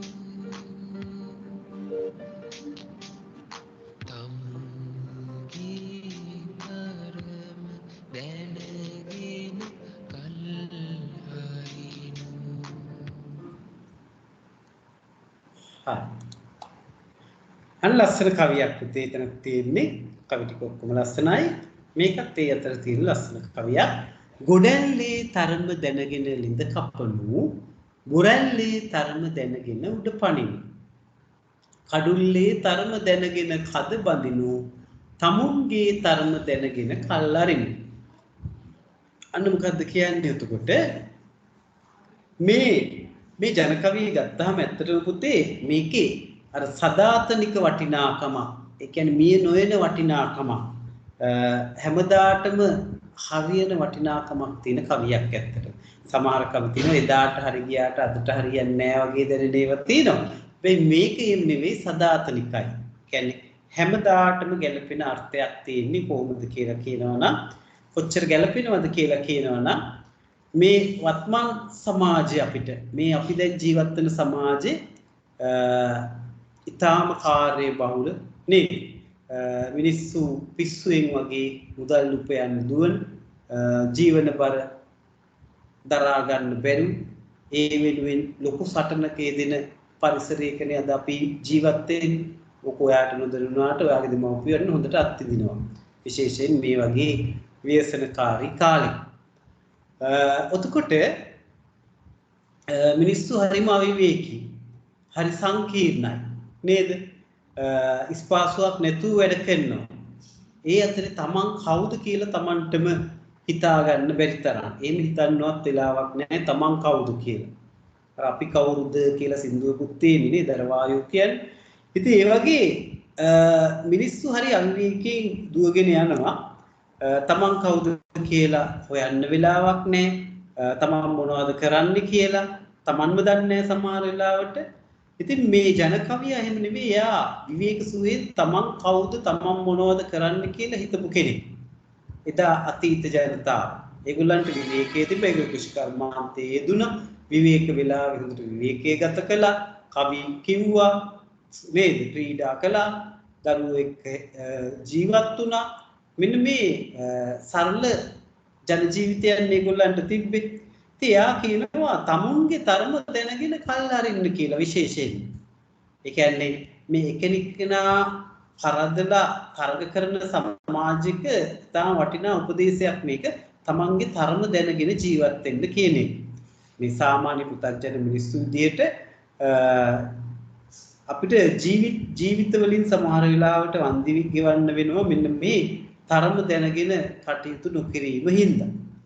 මොකද නිරන්තරයෙන් තරගකාරී ජීවන රටාවක අපි නියැලෙන හින්දා සාමාන්‍ය ජන ජීවිතයේ මේ අද වර්තමාන වෙනකොට. ඉතින් කායික වගේම මානසික ශක්තියක් නැහැ අපිට. එතකොට ප්‍රශ්නයක් ආවම මුහුණ දෙන්න නිරන්තරයෙන් වෙහෙසෙනවා, කය වෙහෙසෙනවා, මනස වෙහෙසෙනවා, ඇස් දෙක වෙහෙසෙනවා. ඉතින් ඒවත් එක්ක මෙන්න මේ ජීවිතයේ අවසන් කාලෙ වෙනකම් ওই විදිහට කටයුතු තරගකාරීව කටයුතු කරන හින්දා සැඳෑ සමයේ වෙද්දී තාම දුර්වලතාවයටපත් වෙනවා. අර බණ භාවනා කරගෙන ජීවත් වෙන්න පුළුවන් තත්යකට එන්නේ නැහැ. ඒකින්ද මේ අද සමාජන එදා සමාජය එතකොට ඒකට තමයි කිව්වේ ගොඩැල්ලේ තරම දැනගෙන ලිඳ කපනු. අන්න ලිඳක් කපනවා නම් පොළව කොයි වගේද කියලා දැනගෙන කපන්න ඕන. එකපාරට ගිලා මම මෙතන ලිඳක් කපනවා කියලා ලිඳක් කපන්නේ නැහැ. පොළොව බලනවා තත්ත්වය. යට මහා කළු ගලක් තිබ්බොත් ඉඳ කපන්න බෑනේ. පස් ටික හාරලා ඊළඟට තියෙනවා ලොකු කළු ගලක්. කඩලා විනාශ කරන්න ගියොත් මෙතන ලින්ක් කපනවා වගේ සීගුණයක් පීදන් වෙනවා. ඉතින් අන්න අතහැරලා දාන්න. ඒ කියන්නේ පොළොව කොහොමද කියලා දැනගෙන ලිඳක් කපන්න. මේ උපදේශයක් දෙන්නේ. බොරැල්ලේ තරම දැනගෙන උඩ පනින්න. බොරැල්ල කිව්වේ මේ කොළඹ වටේ බොරැල්ල නෙවෙයි. මේ කියන්නේ බොරළු පොළව කියන එකයි පුතේ බොරැල්ල කියන්නේ. බොරළු පොළොවේ අපි උඩ පැන්නොත් මොකද වෙන්නේ? පාවහන් මොනවත් නැතුව කකුල තුවාල වෙන්න පුළුවන්, ගල් ඇනෙන්න පුළුවන්, ගල් තැලුම් වෙන්න පුළුවන්. ඒකින්ද අපි පොළොවේ තරම දැනගෙන උඩ පනින්න යන්න ඕන. අන්න තව කියනවා කඩුල්ලේ තරම දැනගෙන කද බඳිනු. කද එදා කෘෂිකර්මාන්තේ විතර ඕන වෙන දෙයක් මේ කදක දාලා බඩු හෙට මෙහෙට අරන් යනවා. ඉතින් කඩුල්ල කොයි වගේද මේ කද එළියට ගන්න පුළුවන් එකක්ද බැරි එකක්ද? ඒ කඩුල්ලේ ප්‍රමාණය බලලා කද බඳින්න ඕන. කියන්නේ මේ කලින් තමන් කරන්න යන දේ ගැන පෙර සූදානමක් තියෙන්න ඕන. නේද? නැත්තම් මොකද වෙන්නේ? සූදානම නැති වුණාම හරියට හිතලා බලුවේ නැති වුණාම කරපු වැඩේ නිෂ්ඵල වෙනවා. ඒ සමහර දරුවෝ ඉන්නවා ගෙවල් ඇතුලේ කාමරය ඇතුලේ ඉඳන් හදනවා ලොකු වෙසක් කූඩුවක්. ලස්සනට හදලා ගැට ගාලා ඔක්කොම කළා කොළ අලවලා අන්න එළියට ගන්න ගියාම කාමරයෙන් එළියට ගන්න බෑ ඒක. සමහරට ජනේලෙන් කොහොමත් බෑ. දොරෙන් ගන්නත් බෑ. මොකද වෙන්නේ අන්තිමට? කඩලා අයින් කරන්න වෙනවනේ. මොකද කාමරය ඇතුලේ අච්චර ලොකු වෙසක් කූඩුවක් අපි ප්‍රදර්ශනය කරන්නේ. එහෙම වෙච්ච දරුවෝ තරුණියෝ වැඩිහිටියොත් ඉන්නතරම් ඉතින් එහෙම ඉන්නවා. ඒ කියන්නේ මොකද්ද? කරන්න යන දේ ගැන ඉදිරිය ගැන හිතන්නේ නැහැ. මේක කළා කොහොමද මේක දැන් එළියට ගන්නෙ කොහොමද කියලා හිතෙන්න එපා ගන්නකොට. අන්න එහෙම නැතුව කාමරේ තියන ලොකු කූඩු හදනවා. ගන්න බෑ අන්තිමට අලවලක් ඉවරලා බලනවා ගන්න බෑ. ඒ කියන්නේ පෙර සූදානම නැහැ අවසාන ප්‍රතිඵලය ගැන. වැඩක් කරනකොට ඉදිරිය ගැන ඒක හිතන්න ඕන. අවසාන ප්‍රතිඵලය ගැන. අන්න කඩුල්ලේ තරම ගෙදගෙන කද බඳින්න කියන්නේ කද මේ කරේ තියන් යන කද ඒක කඩුල්ලෙන් එළියට ගන්න පුළුවන් ප්‍රමාණය කඩුල්ල කියන්නේ පුතේ විශේෂයෙන් මේ මහා ලොකු කඩුළු නෙවෙයි අර ඉස්සර ගැමි ගෙවල් වල මේ ඇතුලේ වගාව ආරක්ෂා කරගන්න හේනේ කුඹුරේ කඩුල්ල ගැට ගහ තියෙන පොඩි ඉඩක් තියලා තියෙනවා එළියට යන්න ඒකත් හරහට පොළු දාලා රැයට වහනවා සත්තු වෙන හින්දා ඉතින් එතනින් එළියට ගන්න පුළුවන් ප්‍රමාණයට කද බඳින්න ඕන තමන් මොනවා හරි එළියට විකුණ ගන්න ගෙනියන බඩු ටික කදක දාගෙන යනවා නම් ඒ කද හදන්න ඕන අර කඩුල්ලේ ප්‍රමාණය දැනගෙන. කියන්නේ මේ අනාගතය ගැන හැමතිස්සෙම හිතන්න තමන්ගේ ප්‍රතන් කරන්න යන වැඩේ ගැන හරි අවබෝධයෙන් වැඩ කරන්න කියලා තමයි මේ දෙන්නේ උපදේශය. අවසානයේ කියනවා තමුන්ගේ ධර්ම දැනගෙන කල්ලාරින්. ඒ කියන්නේ අවසානයේ තමන් කවුද කියන එක දැනගෙන ජීවත් වෙන්න. ඒ කියන්නේ මෙතන හොඳ බලාපොරොත්තු නැති කරගන්න කියන එක නෙවෙයි ටාගට් එකට යන්න එපා කියන එක නෙවෙයි මේ කියන්නේ. තරම දැනගෙන තමන්ගේ ආදායමට අනුව වියදම් කරන්න ජීවත් වෙන්න ඉදිරි කරගන්න දෙයක් අනාගතයට දැනගෙන කල් අරින්න. තමන් කවුද තමන් මොන තත්ත්වෙද ඉන්නේ රුපියල් 1000ක් හම්බ කළා 10000ක් වියදම් කරන මට්ටමට යන්නේ නැතුව තමන්ගේ උපයන මුදලට ජීවිතේ ගොඩ දමා ගන්න නැත්තම් සැලසුම් කරගන්න කලමනාකරණය කරගන්න කියන අදහස් ඔක්කොම ඕක ඇතුළේ කියනවා තමන්ගේ තරම දැනගෙන ජීවත් වෙන්න කියන එක. මේ උපදෙස් දෙන්නේ නිදහාරනවා නම් පොළොව ගැන හොයලා බලන්න ඉස්සෙල්ලා. උඩ පයින්නවා නම් මේ බොරුණු පොළොවේද කියලා බලන්න. කඩුල්ල ප්‍රමාණය දැනගෙන එතන කද ගෙනියන්න කද හදා ගන්න. තමන්ගේ තරම දැනගෙන ජීවත් වෙන්න කියලා ලොකු උපදේශයක් දෙන ඉතාම ගැඹුරු අදහසක් දෙන සරල ජන කවියක්. ජන කවිය සරලයි හැබැයි දෙන උපදෙස් සමාරිත ඉතාම ගැඹුරුයි කියන එක අපිට එතෙන්දී පැහැදිලි වෙනවා. ඕකේ සර් කඩුල්ලේ සුට ගන්න බැරිද? මොකද පුතේ? ඕකේ සර් මේ කඩ ලොකුවට හදුවොත් කඩුල්ලෙන් ඇතුළේ ගන්න බැරිද? ඔව් ලොකුවට හදලා බෑනේ පුතේ කඩුල්ල හදන්නේ මේ අර ගෙදෙට්ට එන කඩුල්ල නෙවෙයි අර සමහර පැරණි ගෙවල් වල තියෙන දැන් හිතන්න පුතේ හේනා. හරි? හේනේ දැන් අපි මේ වගේ මෙහෙම දැන් හිතමු හේනේ මේ වගේ ලොකු කඩුල්ලක් තියලා තියෙනවා. මෙහෙම අපි හිතමු හරහට අර උණ බම්බු වගේ දාලා තියෙනවා. හරි?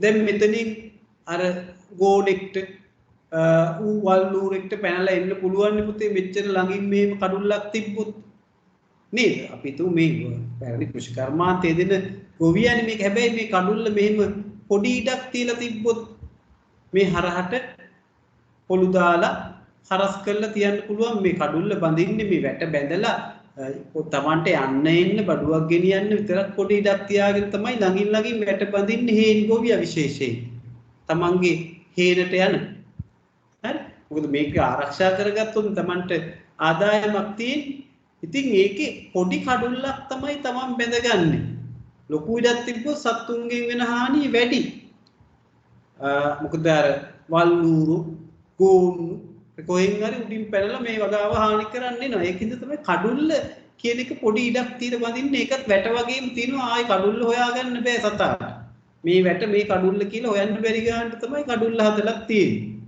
ඉතින් ඒකේ ප්‍රමාණය දන්නේ නැතුව ලොකු කද කියන්නේ පුතේ මෙහෙම කරේ තියන් යන එක නෙමේ දැන් ගොවියට තමන්ගේ අස්සෙන් නෙලා ගත්තා මොන්න පොළට ගෙනියන්නේම කද ඕන වෙනවා මේ කද ගෙනියන්න පුළුවන් ප්‍රමාණය මේ කඩුල්ලේ හැටියට හදාගත්තොත් මෙයාට මෙතනින් යන්න පුළුවන් මේ කද අරගෙන නේ කද ගලවල එළියට ගිහින් ආයි කද හදාගෙන යන්න බෑනේ පුතේ එහෙම නේද මේ කද කියන්නේ මේම දෙයක්ද මේක ගෙනියන්න පුළුවන් කඩුල්ල සයිස් එක බලලා කද හදාගත්තොත් නැත්තම් ඒක බලන්න නැතුව හදාගත්තොත් එහෙම බඩු ටික මේකේ පටුව ගත්තට ගෙනිය ගන්න බෑ ආයි එනං එළියට අරගෙන ආයි මෙතන බිම ගොඩ ගහලා ආයි එළිය ගොඩ කද්දට දාගෙන ආයි යන්න වෙනවා වැඩ දෙක තුනක් වෙනවා අන්න හැබැයි කඩුල්ලේ ප්‍රමාණය බලලා කද නිර්මාණය කරගත්තා නම් ඒක වෙන්නේ නැහැ ඒ කියන්නේ තමන් කරන්න යන දේ ගැන කලින් සැලසුම් කරන්න කියලා තමයි මේ උපදෙස් දෙන්නේ තමන්ගේ තරම දැනගෙන ජීවත් වෙන්න එතකොට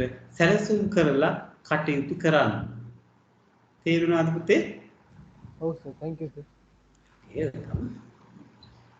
අපි උන්නෝම එතකොට කවි ටික තේරුම් කරගෙන යනවා කවි 4ක් අපි එතකොට ඉවරයි පස්වෙනි කවියට යනවා ඒකත් අපි අහලා ඉමු එකපාරක්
හරි මෙන්න ඇස නැතිදා පොත ගත්තේ කියන්ටද දත නැතිදා උක්දලු ගිනි තපින්ටද වෙර නැතිදා ගහගත්තේ දිනන්ටද යුද ඇතිදා නැති කඟ කොස් කොටන්නද තව ලස්සන උපදේශාත්මක ජන කවියක් එතකොට මේක මෙතනදී කියනවා කෙලින්ම අහනවා යුද්ධෙට නැති කඩුව කොස් කොටන්නද කියලා අපේ ප්‍රස්තාව පිළිලක් තියෙනවනේ නේද කඩුව තියෙන්නේ කොස් කොටන්න නෙවෙයි යුද්ධ කරන්න. ඉතින් යුද්ධ වෙලාවේ හංගලා තිබ්බ කඩුව යුද්ධෙන් පස්සේ අරගෙන කොස් කොටන්න ගන්නවා නම් වැඩක් නැහැ. ඒ කියන්නේ අවස්ථාවට ප්‍රයෝජනෙ තියෙන්න ඕන දෙයක්. මේ අවසානයේ කියන්නේ ප්‍රබල කතාවක්. යුද්ධෙට නැති කඟ කොස් කොටන්නද. අපේ තියෙන කෙලින්ම ප්‍රස්තාව පිරුලක් යුද්ධෙට නැති කඩුව පොස් කොටන්නද කියන්නේ. ඉතින් මෙන්න මේ කවිය ඇතුලේ තියෙන්නේ ඇස නැතිතා පොත ගත්තේ කියන්නේද. ඇස් පේන්නේ නැති වුණාම ඇස් පේන්නේ නැති කාලේ පොත් කියවන්න අරන් වැඩක් නැහැ. එතකොට පරක්කු වැඩි too late නේ කලින් කියවන්න ඕන. දත නැතිදා උද්දඬු ගිනි තපින්නද. දත් තියෙන කාලේ හොඳට උග්ගස් කන්න පුළුවන් පුතේ. සීයා කෙනෙක්ට දත් හැලිච්ච උග්ගස් දීලා වැඩක් නැහැ. එයාට හපලා කන්න බෑ. මිරිකලා බොන්නේ උග්ගස් නේද? අන්න හපලා කන්න ඕන දෙයක් උග්ගස් කියන්නේ. ඒ කියන්නේ දත් නැති දාට උද්දඬු ගිනි තපින්නද. ගිනි ගොඩක් ගහලා ගිනි තපලා වැඩක් නැහැ නේ උද්දඬු වලින් හපලා කන්න තියෙන්නේ. අන්න අවස්ථාවට අනුව ඒ ප්‍රයෝජනෙ ගන්න පුළුවන් දෙයින් ප්‍රයෝජනෙ ගන්න ඕන කියලා තව කියන්නේ වෙර නැතිදා ගහගත්තේ දිනන්නද. කෙනෙක් මේ වයසට ගිහිල්ලා නැත්තම් ශක්තිය අඩු වුණාම ගහගන්න යන නරකයිනේ කොවිලාවෙත් ගුටි කාලේ මැරෙන්න නෙවෙන්නේ නේ. ශක්ති සම්පන්න කාලේ නම් ගහගන්න ගියත් කමන්නේ ගහගෙන දිනන්න පුළුවන්. හැබැයි වයසට ගිහිල්ලා ගහගන්න නිකන් කොම්බ කඩා ගන්න ඕනේ නෑ නේද? හරි. ඒ කියන්නේ වේර නැතිදා ගහගත්ත දිනන්න. වේර ශක්තිය නැති කාලේ ගහගන්න යන්න එපා. ඒ කියන්නේ දැන් කාලේ ඔයගලන්ට ශක්තිය තියෙන ඉඳ ගහගන්න කියන එක නෙවෙයි මේ කියන්නේ. මේ හැබැයි කරන්න පුළුවන් කාලේ දේවල් කරන්න ඕන. බැරි කාලේ කරන්න ගිහිල්ලා නිකන් අමාරුයි වැටෙන්න එපා කියලා තමයි පොදුවේ මේ කියන්නේ. එතකොට මේ ජීවිතයේදී එතකොට එක හා සමානව කායික මානසික ශක්තිය ලැබෙන්නේ නැහැ ජීවිත කාලෙම. මේ තරුණ කාලේ ශක්තිය එක විදියක්, ළමා කාලේ තව විදියක්, ගැටවර වියේ තව විදියක් නේද? නව යෝන්විය කියනවා. අන්නේ කාලේ ආවේගශීලීව කටයුතු කරනවා, වැඩ කරනවා, ඕන දෙයකට බය නැතුව යනවා.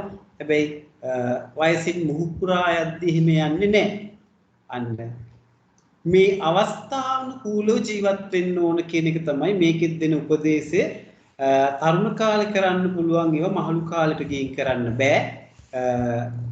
එතකොට ගැටලු ඇති වෙනවා වැඩි. ළමා කාලේ කරන්න ඕන ඒවා ළමා කාලේ කරන්න ඕන විශේෂයෙන් අධ්‍යාපනය ලැබෙන ඒවා අතපසු කරගෙන පස්සේ ඒවා කරගන්න බෑ. ඒ අදාළ කාලෙදී මේ දේවල් කරන්න ඕන. එතකොට අනාගතයේ වෙනුවෙන් සැලසුම් කරන ඒවා තරුණ කාලයට වෙද්දීව කරන්න ඕන. තමන්ට අනුන්ට යහපතක් වෙන දේවල් වල නිරන්තරයෙන් යෙදෙන්න ඕන. ඉතින් මහලු වයසට ගියාම තව අයගේ උදව්ව උපකාරය ඕන වෙනවා.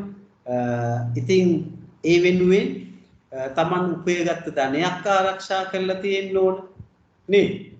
තමන්ට මුදල් උපයන්න වෙන්නේ නැහැ හැමදාම එක වගේ. ඉතින් සදෑ සමේ කායික මානසික වශයෙන් දුර්වල තත්ත්වයට පත් වෙන හින්දා ජන කවිය විශේෂයෙන් මේ මතක් කරලා දෙනවා සහෘදයින්ට, සමාන හදවත් තියන අයට, රස විඳින තියන අයට, රස විඳින ඇති අයට, රසඥතාවයේ ඇති අයට විශේෂයෙන් කියනවා මේ කලින් සූදානම් වෙන්න, පස්සේ පසුතැවිලි වෙන්න එපා. තමන්ගේ ඒ නිසි වයසට ගැලපෙන දේවල් වල නිරන්තරයෙන් යෙදෙන්න කටයුතු කරන්න කියන එක තමයි මේ කියන්නේ. ඒ කාලෙට අදාළ වයසට අදාළ වැඩ කරන්න, ඊට වැඩිව කරන්නත් යන්න එපා, ඊට අඩුවේව කරන්නත් යන්න එපා කියලා තමයි මේ කවියේ නොකිය කියන්නේ. ඇස නැතිදා පොත් ගත්තේ කියන්නටද? ඇස නැතිදා කියන්නේ ඇහැ නැත්තට නැති වෙලා නෙවෙයි, ඇහැ පේන්න අඩු කාලේ පොත් කියවන්න යන්න එපා. ඊට කලින් කියවන්න දැන් හොඳට පේන කාලේ. දත නැතිදා උද්දඬු ගිනි තපින්න. උද්දඬු වලින් වැඩක් නැහැ. දත් නැති කාලේ ගිනි තපින්නේ. වෙර නැතිදා ගහගත්ත දිනන්නද? වෙර ශක්තිය නැති කාලේ ගහගන්න යන්නේ දිනන්න නෙවෙයි, ගුටි කාලා මැරෙන්න අපරාධ පව්. යුද ඇතිදා නැති කඟ කොස් කොටන්නද? යුද්ධෙට නැති කඩුව කොස් කොටන්නද? අවශ්‍ය වෙලාවේ අවශ්‍ය දේ නොකරගෙන පස්සේ පසුතැවෙන්න එපා කියන එක තමයි මේ පස්වෙනි කවියෙන් අවධාරණය කරන්නේ. එහෙනම් අපි යනවා 6 වෙනි කවියට. මේ අපි ඉගෙන ගනිමින් ඉන්නේ උපදේශාත්මක ජන කවි. එතකොට හානා හිය පානා අඬ හැරෙන් දැලී කියන උපදේශාත්මක ජන කවි වල පස්වෙනි කවිය අපි රස විඳලා ඒකේ තේරුම ගමු.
ඊළඟ කවිය 6 වෙනි කවිය එක්කුණ දාට උත්තණ්ඩේ පැනිසේමා වෙන්නුණ දාට යක් දෙබරේ වදසේමා ගොසින් ගොසින් කටුවත්තේ යගසේමා ඉතින් ළඳේ කරවිල තිබ්බටු සේමා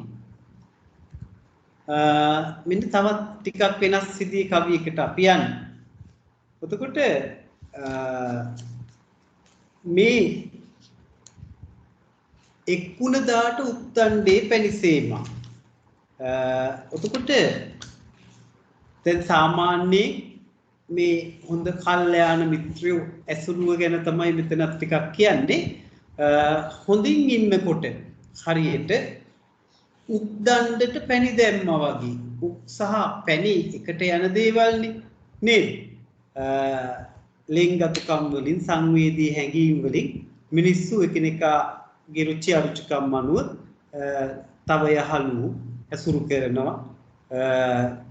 ඉතින් ඒක හරි සතුටට කාරණයක්. තමන්ගේ ප්‍රියයන් හා එක්වීම සතුටක්, වෙන්වීම දුකක් කියලානේ බුදුදහමෙත් කියන්නේ. ප්‍රියයන්ගෙන් වෙන්වීම දුකක්. ඒ ප්‍රියයන් හා එක්වීම සතුටක් නේ කියන්නේ. ඉතින් එක්කුණ දාට උත්තණ්ඩේ පැනිසේම. එකට සතුටින් ඉන්නකොට හරිම සතුටුයි. ප්‍රියයන් එක්ක තමන් කැමති අය එක්ක ජීවත් වෙන්න හැමෝම කැමතියි. වෙන්නුණ දාට යක් දෙබරේ වදසේම. ඒ වගේම තමයි හැබැයි වෙන් වුණාම එක්කුණ දාට උද්දණ්ඩේ පැණි වගේ කියනවා. හැබැයි මොනවා හරි හදිස්සි සිදුවීමක් හින්දා ක්ෂණික පෙරලියක් හින්දා සමහර වෙලාවට ඒ හොඳ විශ්වාසයේ සුහදත්වයේ එකපාරටම නැති වෙනවා. අන්න ඒකට කියනවා වෙන්නුණ දාට යක් දෙබරේ වදසේමා. යක් දෙබරේ ඉන්න දෙබර වදේ ඉන්න දෙබරු හරි සැරයි. යක් දෙබර කියන්නේ ඒගොල්ලෝ එන්නාම හරි විසයි. වෙන් වුණාම තරහ වුණාම මේ අයගේ අතින් තරම් තරහකාරයෝ තවත් නැති තරම්. ඒකනේ ඔය කියන්නේ හොඳම යාළුවෝ තරහ කරගන්න එපා කියලා. මොකද මේ හොඳම යාළුවෝනේ පුතේ අපේ දුර්වලකම් දන්නේ. අපි හැමෝට එක්කම අපේ දේවල් කියලා නැහැනේ. හොඳම යාළුවට කියලා තිනවා. ඉතින් හොඳම යාළුවා දන්නවා අපේ වීක් පොයින්ට් එකක්. ඉතින් තරහ කරගත්තොත් එයා අපේ වීක් පොයින්ට් එකට තමයි කෙලින්ම පහර දෙන්නේ. ඒකින්ද හොඳම යාළුවා කොයි වෙලාවෙවත් තරහ කරගන්න එපා. ඔය ළඟින් ඉන්න හොඳ යාළුවා ළඟින් නෑ ඔන්ලයින් ක්ලාස් එකේ නම් හොඳ යාළුවනේ දුරින් ඉන්නේ. ඉස්කෝලේ පන්තියේම හොඳ යාළුවෝ ඇති. අන්න එයාව තරහ කරගන්න එපා. මොකද ඔයාට හරිම පාඩුයි. හොඳම යාළුවා පුළුවන් තරම් යාළුකමින්ම තියාගන්න. මොකද ඔයාගේ දුර්වල තැන දන්න එයා තමයි ඔයාට ඉස්සෙල්ලම පහර දෙන්නේ. අතිපයින් නෙවෙයි වැඩවලින්. ඒක තමයි මේ කියන්නේ එක්කුණ දාට උද්දණ්ඩේ පැනිසේම. එකට හොඳින් ඉන්නකොට හරිම හොඳයි. සතුටුයි. හැබැයි වෙන් වෙච්ච දාට යක් දෙබරේ වදේ වගේ දෙබර වදේ ඉන්න දෙබරු හරිම විසයි. යක් දෙබරේ කියන එකේ ඉන්නේ විස දෙබරු. ඒගොල්ලෝ කොයි වෙලෙත් පහර දෙනවා. එතකොට ජන කවිය ඒක දන්නවා ජන කවිය නිරන්තරයෙන් කියන්නේ ඒකයි ගොසින් ගොසින් කටු අත්තේ අග සේමා ඉතින් කටු අත්තක් වගේ වෙන් වෙච්ච දවසේ කටු අත්ත වගේ පැටලි වේදනාකාරී වෙනවා මේ හොඳට හිටපු යාළුවෝ තරහකාරී වුණා කටු අත්තක පැටලෙනවා වගේ නිරන්තරයෙන් වේදනා දෙනවා ඉතින් ළඳේ කරවිල තිබ්බටු සේමා අන්න අවසාන කියනවා මෙන්න මේ විශ්වාසයේ විදිලා ගියාම හරියට කරවිල තිබ්බටු වගේ තිත්තයි විශ්වාසයෙන් ඉන්න තරමට හොඳයි විශ්වාසෙ විඳලා ගිය තැන මේ නයි වෛරයෙන් තමයි ඉන්නේ නේද හොඳම යාළුවෙක් තරහ වුණා කියන්නේ මොනවා හරි අපි අතින් වෙච්ච වැරද්දක අන්න ඊට පස්සේ ඒගොල්ලෝ හරිම නයි වෛරයි නයයි පොළඟයි වගේ නේද නයයි මුගටියයි වගේ සමහරවිට කොයි වෙලෙත් දැක්ක තැන පහර දෙන්න බලන්න ඒක හින්දා හොඳින් ඉන්න අය හොඳින්ම තියාගන්න අය ඒ අය එක්ක වෛර සිතුවිලි ඇති කරගන්න එපා කියන්නේ විශ්වාසයෙන් ඉන්න අයගේ විශ්වාසය කඩන්න එපා එතකොට ඒ අය දැඩි තරහකාරයෝ බවට පත් වෙනවා ඒක හොඳ දෙයක් නෙවෙයි ඉතින් විශ්වාසයේ පරම ඥාතියා කියලා කියන්නේ නේද හොඳම ඥාතිය නෑදෑය වෙන්නේ විශ්වාසය ඉතින් කාගේ හරි විශ්වාසවන්ත කෙනාගේ විශ්වාසය නොකඩ ඉන්න අපි හැමෝම උත්සාහ කරන්න ඕන ඒ කැඩුවොත් එදායින් පස්සේ ඒක වැඩකුත් නැති වෙනවා හරි ඉතින් තේරුණා නේද මේ ඒ කවිය එක්කුණ දාට උද්දණ්ඩේ පැනිසේමා වෙන්නුණ දාට යක් දෙබරේ වදසේමා හොඳින් ඉන්නකොට ඊටාම හොඳයි හැබැයි තරහ වුණොත් හොඳම අය ඊටාම නරක වෙනවා ගොසින් ගොසින් කටු අත්තේ අගසේමා කොයි වෙලෙත් පැටලි වේදනාව දෙනවා ඉතින් ළඳේ කරවිල තිබ්බටු සේමා මෙතන ළඳේ කියන්නේ කවුරුහරි ළඳකට කියනවා නෙවෙයි මේ කරවිල තිබ්බටු වගේ තිත්තම තමයි ගෙන දෙන්නේ ඊට පස්සේ වෛරය තරහව එක්ක නිරන්තර ගැටුමක තමයි ඒක හින්දා හොඳම යාළුවෝ කොහෙත්ම තරහ කරගන්න එපා පුළුවන් තරම් ෂේප් එකේ තියාගන්නම බලන්න හරි අපි යනවා ඊළඟ කවියට එනම්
හරිද අපි ඊළඟ කවියට යනවා මේ 7 වෙනි කවිය රන් විමනේ සිටි මුද්දුක නැති වෙද්ද පැණි මීයේ කෑමුත් බඩ ගිනි නැද්ද මිනි බරණින් සැදුමුත් ගත නොතිරද්ද පැණි වරකා ගසටත් හෙන නොඅතිද්ද කියලා ලස්සන තවත් උපදේශාත්මක ජන කවියක් අර්ථාන්විත එකක් අපි බලමු ඒකටත් තමයි බුදුදහමේ අපිට විශේෂයෙන්ම අටලෝ දහම ගැන කියනවා.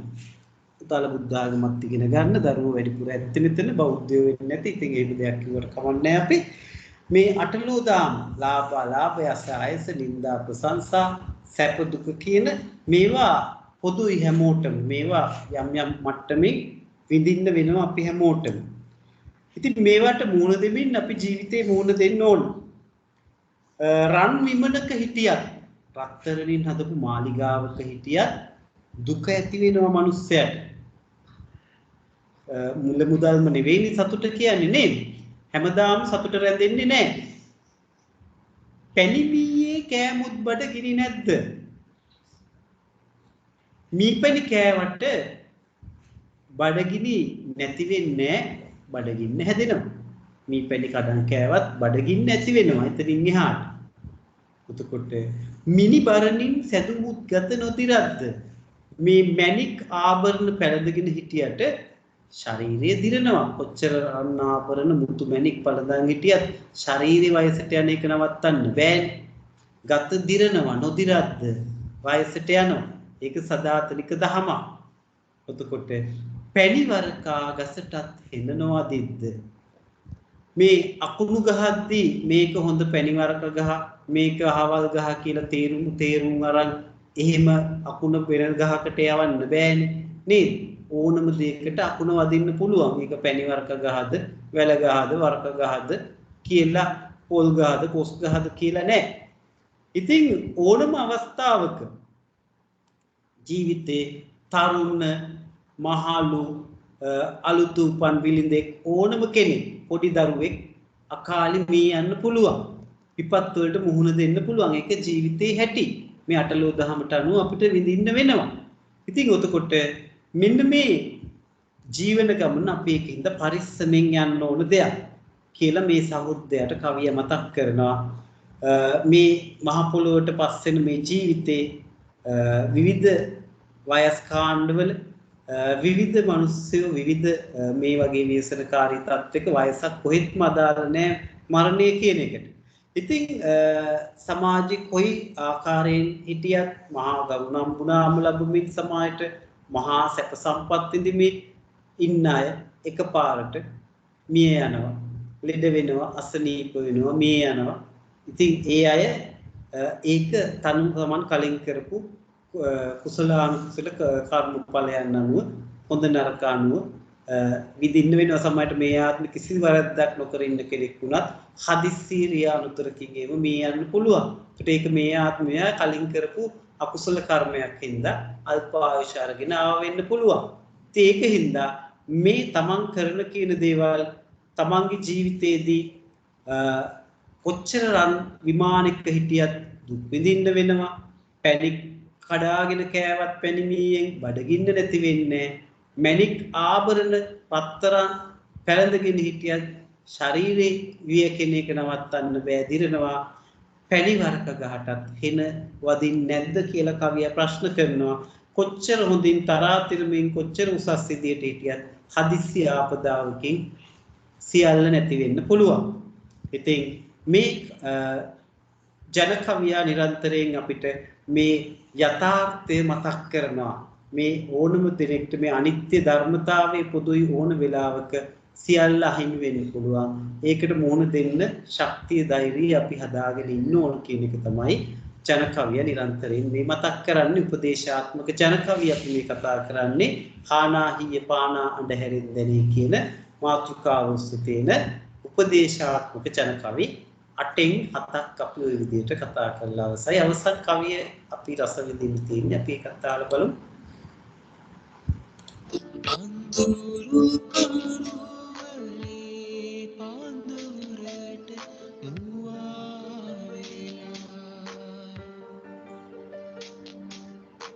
විදුලි එළිය දැක ගිනි හුල දීලා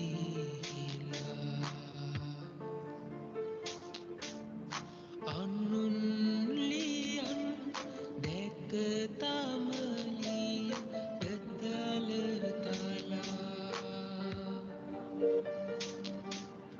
දුවන මුවන් දැක නොදමන නිලුව පලා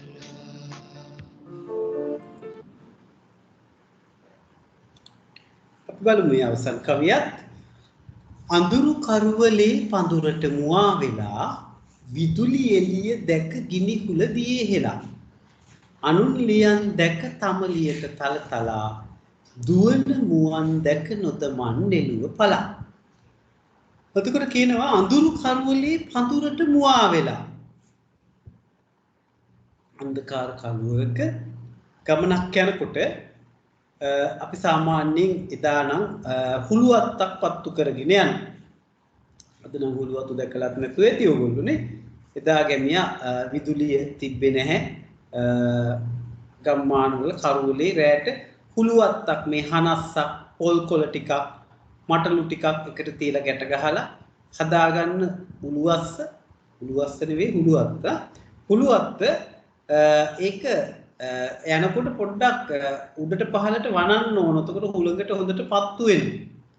එහෙම හුලුවතු අරගෙන තමයි මිනිස්සු ඉස්සර රාත්‍රී කාලේ ওই බණ ගේක පිරිත් ගේක මල ගේක එහෙම ගිහිල්ලා යනකොට හුලුවත්තක් පත්තු කරන් ඒක පොඩ්ඩක් නිවලා තියලා ආපහු වෙනකොට පත්තු කරගෙන මේ කරුවලේ යන්නේ සතාසෙ උපාවෝ ඉන්න පුළුවන්.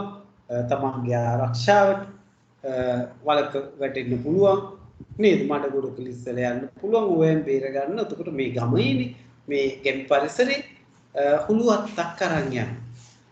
අඳුරු කරුවලේ පඳුරට මුවා වෙලා විදුලි එළිය දැක ගිනි හුල දියේ හෙලා අනුන් ලියන් දැක තම ලියට තලතලා දුවන මුවන් දැක නොදමන් නෙළුව පලා. දැන් මේ හුලුවත්තක් පත්තු කරන් යනකොට අපි හදිස්සියේ විදුලි කොටනවා. විදුලි කෙටීමකදී ලොකු එළියක් විහිදෙනවනේ. අන්න අර මිනිස්සයා හිතනවා මේ තියෙන එළිය හුලුවත්තු මොකටද කියලා ඒක වතුරකට ඔබලා හරි නිවලා දානවා. දැන් මොකද වෙන්නේ? විදුලි කොටලා එහෙම ෆ්ලෑෂර් එකක් ගහලා තිබ්බා වගේ එහෙම තියෙන්නේ නැහැ නේද? විදුලි කොටනවා විදුලිය එනවා නැති වෙලා යනවා. අන්න මෝඩ වැඩක් නේද කළේ? අඳුරු කරුවලේ පඳුරකට මුවා වෙලා විදුලි එළිය දැක ගිනිහුල දියේ හෙලා. විදුලි එළියක් දැක්ක අර කරුවලේ මුවා වෙලා අරක නිවලා දැම්මා. තමන්ගෙන ආපු උළුවත් දැන් කරුවලේ යන්න විදියක් නැහැ. එක වතුරක ඔබලා නිවනන් ආයි පත්තු කරන්නත් බෑනේ. දැන් මොකද වෙන්නේ? අනුන් ලියන් දැක තම ලියට තලතලා.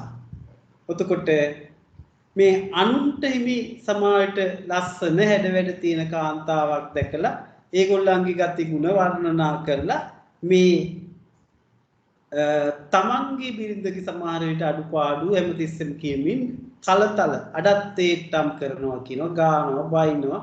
එහෙම ඉන්න අය හරියට මේ ජන කවියා හඳුන්වන්නේ දුවන මුවන් දැක නොදමන් නෙළු පලා කියලා. දැන් කෙනෙක් පලා නෙළමින් ඉන්නවා. කුඹුරට ගිහිල්ලා මේ නැත්තම් ලදු කැලෑවේ පලා මේ කෑමට ගන්න පලා වර්ගයක් කඩමින් ඉන්නවා. හොඳට ඒ ටික කඩලා ලොකු මිටියක් අතේ අහුරක් අදගෙන ඉද්දි හදාගෙන ඉද්දි උතනින් දුවනවා මුවෙක් නේ. ඔතකොට අර ගැමියා පලා ටික විසිකලා මුවා පස්සේ ලෙව්වොත් මුවා අල්ලන්න මුවෙක් අල්ලන්න බෑනේ. මුවා වේගෙන් දුවනවනේ නේ. ඒ මුවන්තිස්ස කුමාරයා නෙවෙයිනේ මේ මූ පස්සේ ලෝලල්ලපු මේ නිකම් මිනිස්සයට මුවා අල්ලන්න බෑ. අන්තිමට මොකද්ද වෙන්නේ? දුවන මූ දැකලා නෙළු පලාත් අතෑරලා අන්තිමට දෙකම නැහැ නේද?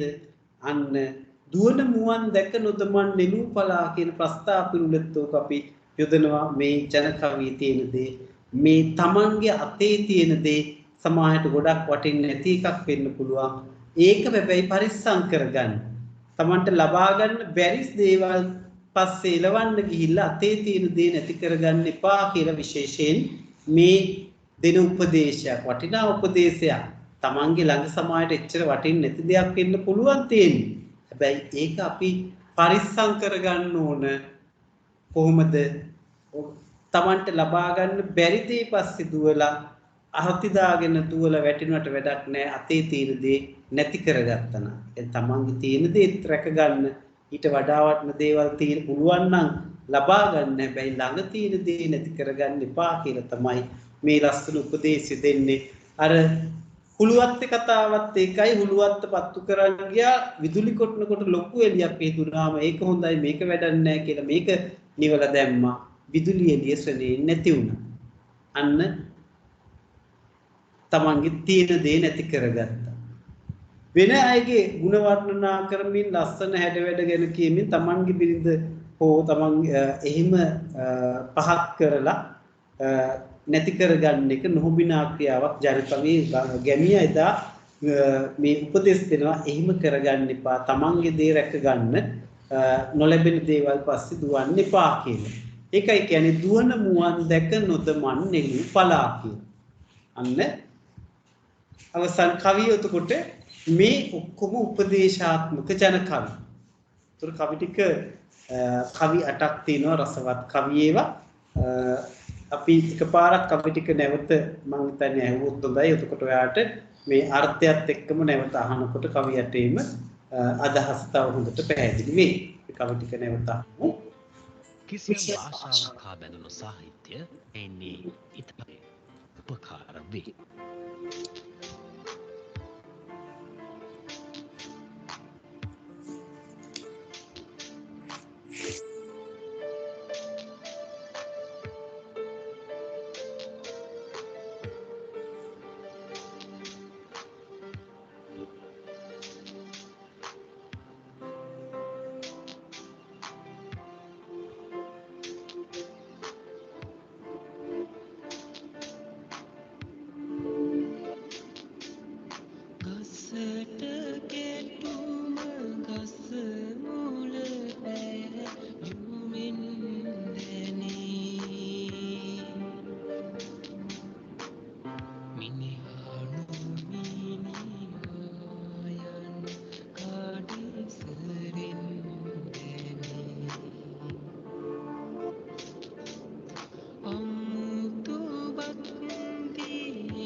රන්දිවනේ සිටිමුත් දුක නැති වෙද්ද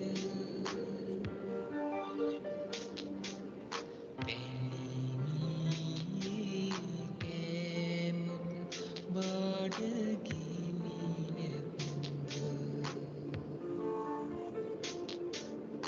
මිනිහරණින් සැදුමුත් ගත නොදිරත්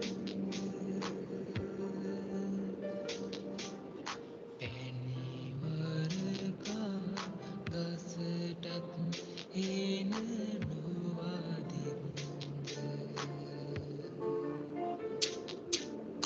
අඳුරු කරුවලේ පඳුරට මුවා වෙලා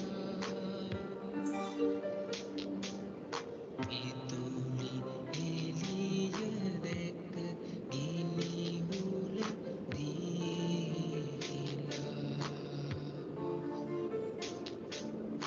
අනුන්ලියන් දැක තමලිය පැතල තලා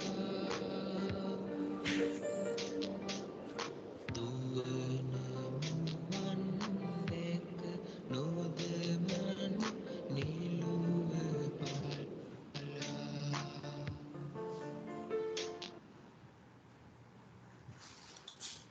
හරි පුතාලා එතකොට අපි මේ ආනාහිය පානාඩ හැරෙන්දනේ කියන කවි පන්තිය මේ රස වින්දේ. එතකොට මේකේ පුතේ විශේෂයෙන්ම මේ ජන කවි රස විඳිනකොට අපි ජන කවි වල තියෙන සුවිශේෂීතා විශේෂතා ගැන විශේෂයෙන්ම කතා කරන්න ඕන. ඉතින් ජන කවිය අව්‍යාජයි කියලා අපි කියනවා. අව්‍යාජයි කියන්නේ ව්‍යාජත්වයක් නැහැ. බොරුවෙන් තොරයි. සාමාන්‍ය මිනිස්සු වැඩිපුරම බොරුවෙන්නේ ගත කරන්නේ ලේඛනයේ හැමදේම නිර්මාණ කරන්නේ බොරුව වැඩි. හැබැයි ජන කවිය බොරුව පැත්තකට දාලා නිර්ව්‍යාජව කියන්නේ අව්‍යාජත්වයෙන් තොරව නිර්ව්‍යාජව ඉදිරිපත් කරනවා එයාගේ ඉදිරිපත් කිරීම.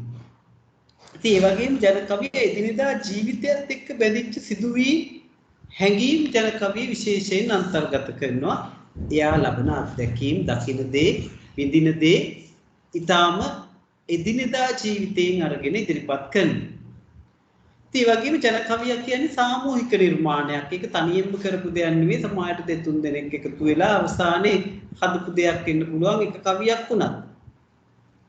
සමාජයට පැය කවියක් මේමනේ නේද?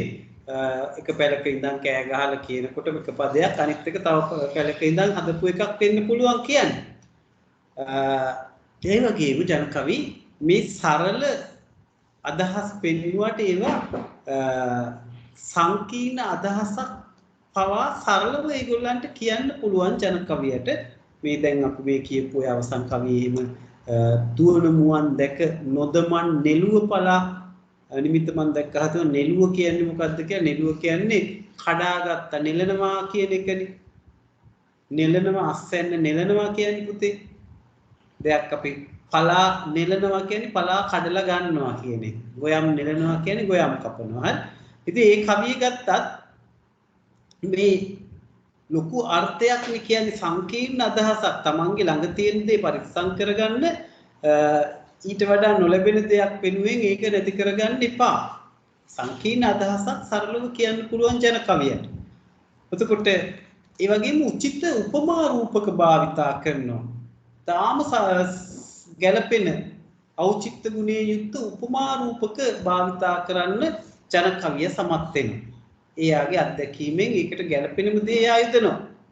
ඒ වගේම මේ ගැඹුරු සමාජ විඥානයක් දැක්මක් සමාජය ගැන හොඳ දැක්මක් විද්‍යාමාන වෙනවා මේ ජන කවි හොඳට රස විඳිනකොට. එදා ජන කවිය කොච්චර ස්වභාව සෞන්දර්යයත් එක්ක බැඳිච්ච අයද, මානව ගුණධර්ම තිබ්බ අයද, මනුෂ්‍ය ගුණාංග වර්ධනය කරගත් අයද, ඒවා අනිත් අය එක්ක බෙදාගත් අයද කියන එක මේ අව්‍යාජ ජන කවි ගැමියා ගැන අපිට හොඳ චිත්‍රයක් ලැබෙනවා මේ ජන කවි අධ්‍යයනයේ. ඒ වගේම මේ ජන කවිය භාවිතා කරන වචන ඒවා හරි අර පිළිමැස්මින් භාවිතා කරන්නේ. නිකාං ඔහි වචන ගොඩක් කියන්නේ සුදුසුම වචනේ සුදුසු තැනට යොදනවා මිසක්. ඉතින් ඒකෙන් සහෘදයට රස විඳින්නට සමාන හදවත තියෙන කෙනාට ඒ රසය හොඳට ජනනය වෙනවා. සහෘද ජනතාව අතරට ජන කවිය යන. ඒ වගේම ඉතින් මෙන්න මේ ජන කවි වල තියෙන අවස්ථාවට උචිත විරිත භාවිතා කරනවා. තාලයේ රිද්මයේ ඒ අවස්ථාවට උචිත ආකාරයෙන් ගල්ප ගන්න ජන කවිය සමත් වෙනවා. ඒ වගේම සංයමයෙන් ඉදිරිපත් කරනවා. සංයමයෙන් කියන්නේ ආවේගශීලී නෑ, කියන්න ඕන දේ පැහැදිලිව සුපැහැදිලිව කියන්න ඕන තැනට නියමාකාරයෙන් කියනවා. ඒක තමයි මේ කියන්නේ සංයමය කියලා කියන්නේ. ගොඩක් ඔය නිර්මාණකරුවන්ට සංයමය නැති වුණා මේගොල්ලෝ සමාජයට යහපතක් නෙවෙයි සමාජලාට කරන්නේ අයහපතක්. ඉතින් ඒකින්ද සංයමය කියන එක තියෙන්න ඕන මේ හොඳ නිර්මාණකරුවෙක්. ඉතින් ජන කවිය ඒ අතින් පොහොසත් කියන එකයි මේ කියන්නේ. ඉතින් ඒ වගේම ජන කවිය මේ මහා ලොකු ගැඹුරු ධර්මතාවයන් මේ ගැඹුරින් ඉදිරිපත් කරනවා නෙවෙයි සම්භාව්‍ය ගතානුගතික උපමා රූපක වලට යනවා නෙවෙයි හැමෝටම තේරුම් ගන්න පුළුවන් සරල උපමා රූපකයන් භාවිතා කරනවා. සරලත්වයේ තුලින් සංකීර්ණ දේවල් මතු කරනවා. ඒ වගේම අනුප්‍රාසය සහිත වදන් යොදනවා. අනුප්‍රාසය කියන්නේ එකම හඬ නැවත එකම ශබ්දේ නැවත යෙදීමෙන් ඒකට රිද්මයක් තාලයක් ගන්න. ඔය කොයි ජන කවිය ගත්තත් මේ සතර පද ආකෘතියෙන් තියෙන මේ අනුප්‍රාසය දැනී කියලා ගත්තාම එකම හඬ. පෑයුමෙන් දැනී, කඩිසරෙන් දැනී, ඇල්ලුමෙන් දැනී, අඩහැරෙන් දැනී කියන අනුප්‍රාසය යොදන. වැරදුනා නොවේ, වැඩ කළා නොවේ කියලා මේ අනුප්‍රාසාත්මක වදන් යොදලා මේකට රිද්මයක් තාලයක් නිරන්තරයෙන් ගන්නවා. මේ පොදුවේ මම මේ කවි පන්තියටම නොඋනත් පොදුවේ ජන කවියගේ තියෙන විශිෂ්ට ලක්ෂණ ජන කවියේ තියෙන විශේෂතා ගැන මම මේ විශේෂයෙන් කතා කළේ. හොඳ නිර්මාණ ජන කවි වලින් බිහිුනේ වුන් මේ අව්‍යාජයි ගැඹුරු දේවල් සරලව කියන්න පුළුවන්. කියන දේ පැහැදිලි හැමෝටම තේරෙනවා. ඒ වගේ සමාජයේ හැදෙන්න ඕන දේවල් ගැන නැත්තම් එදා තිබ්බ වටිනා ගුණාංග මතක් කරලා දෙනවා. ඒ වගේම කෙනෙක් තුල තියෙනවා නම් අයහපත් ගුණාංගයන් අයහපත් දේවල් නැති කරගෙන Tamanට ජීවිතේට හොඳ උපදෙස් ලබාගෙන උපදේශාත්මක ජන කවි වලින් අපිට එදා ජන සමාජයට වගේම අද ජන සමාජ උනත් අපිට මේ රස විඳලා රසයක් චලනය කරගන්න ඒ වගේම ආදර්ශයක් ගන්න ජීවිතේ හැඩගස්ව ගන්න උපකාරී වෙන ජන කවි විශේෂයක් උපකාරී වෙන ජන කවි විශේෂයක් විදිහට මේ උපදේශාත්මක ජන කවි අපිට ගන්න පුළුවන්. පුතාලත් ජීවිතේට දෙයක් එකතු කරගන්න නැති මේ පාඩම ඇසුරෙන් ඒ වගේම අපිට උතකොට මේකේ ප්‍රශ්න ගත්තොත් එහෙම පළවෙනි ප්‍රශ්නේ අපි බලමු පෙළ පොතේ තියෙන පාසඳාන ප්‍රශ්න වලට පිළිතුරු සපයන්න කියලා අපිට අතහැරලා යන්න බෑ. අපි ලබන සතියේ ප්‍රශ්න කීපයක් කතා කරනවා මේකේ. පළවෙනි ප්‍රශ්නේ බලමු අපි උදාහරණ ගෙනහැර පාමින් අපූර්ව ආකාරයට උපදෙස් දෙන්නට ජන කවියා තුළ වූ හැකියාව පද්‍ය පන්තිය ඇසුරෙන් විමසන්න. මේ උදාහරණ ගෙනහැර පාමින් තමයි අපූර්ව ආකාරයට උපදෙස් දෙන්නේ. මතකයිනේ යුද්ධෙට නැති කඩුව කොස් කොටන්නද කියලා කෙලින්ම අහනවනේ ජන කවියා නේද? ඒ වගේම දුවන මුවන් දැක නොදමන් නෙළුපලා කියලා කෙලින්ම කියනවනේ. අන්න උපදෙස් දෙන්නේ ජන කවියා කෙලින්ම Taman දෙන්න ඕන උපදෙස් උදාහරණ දෙමින් විස්තර කරනවා අපූර්ව ආකාරයට විස්තර කරනවා කියන පළවෙනි ප්‍රශ්නෙට පුතාලා එහෙනම් ਵਿਚාරයක් ලියන්න ඕන.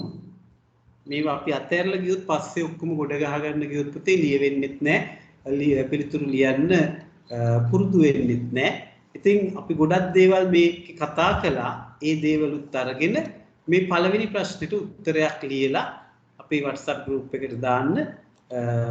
group එකේ දැනට නැත්තේ අද ආපු දූ විතරයි. සෙත්මි මගේ ෆෝන් නම්බර් එකම තමයි මේ WhatsApp නම්බර් එක වෙන්නේ 07716359559 07716335959 මම දැන් chat එකට දැම්මා. ඒ අංකයට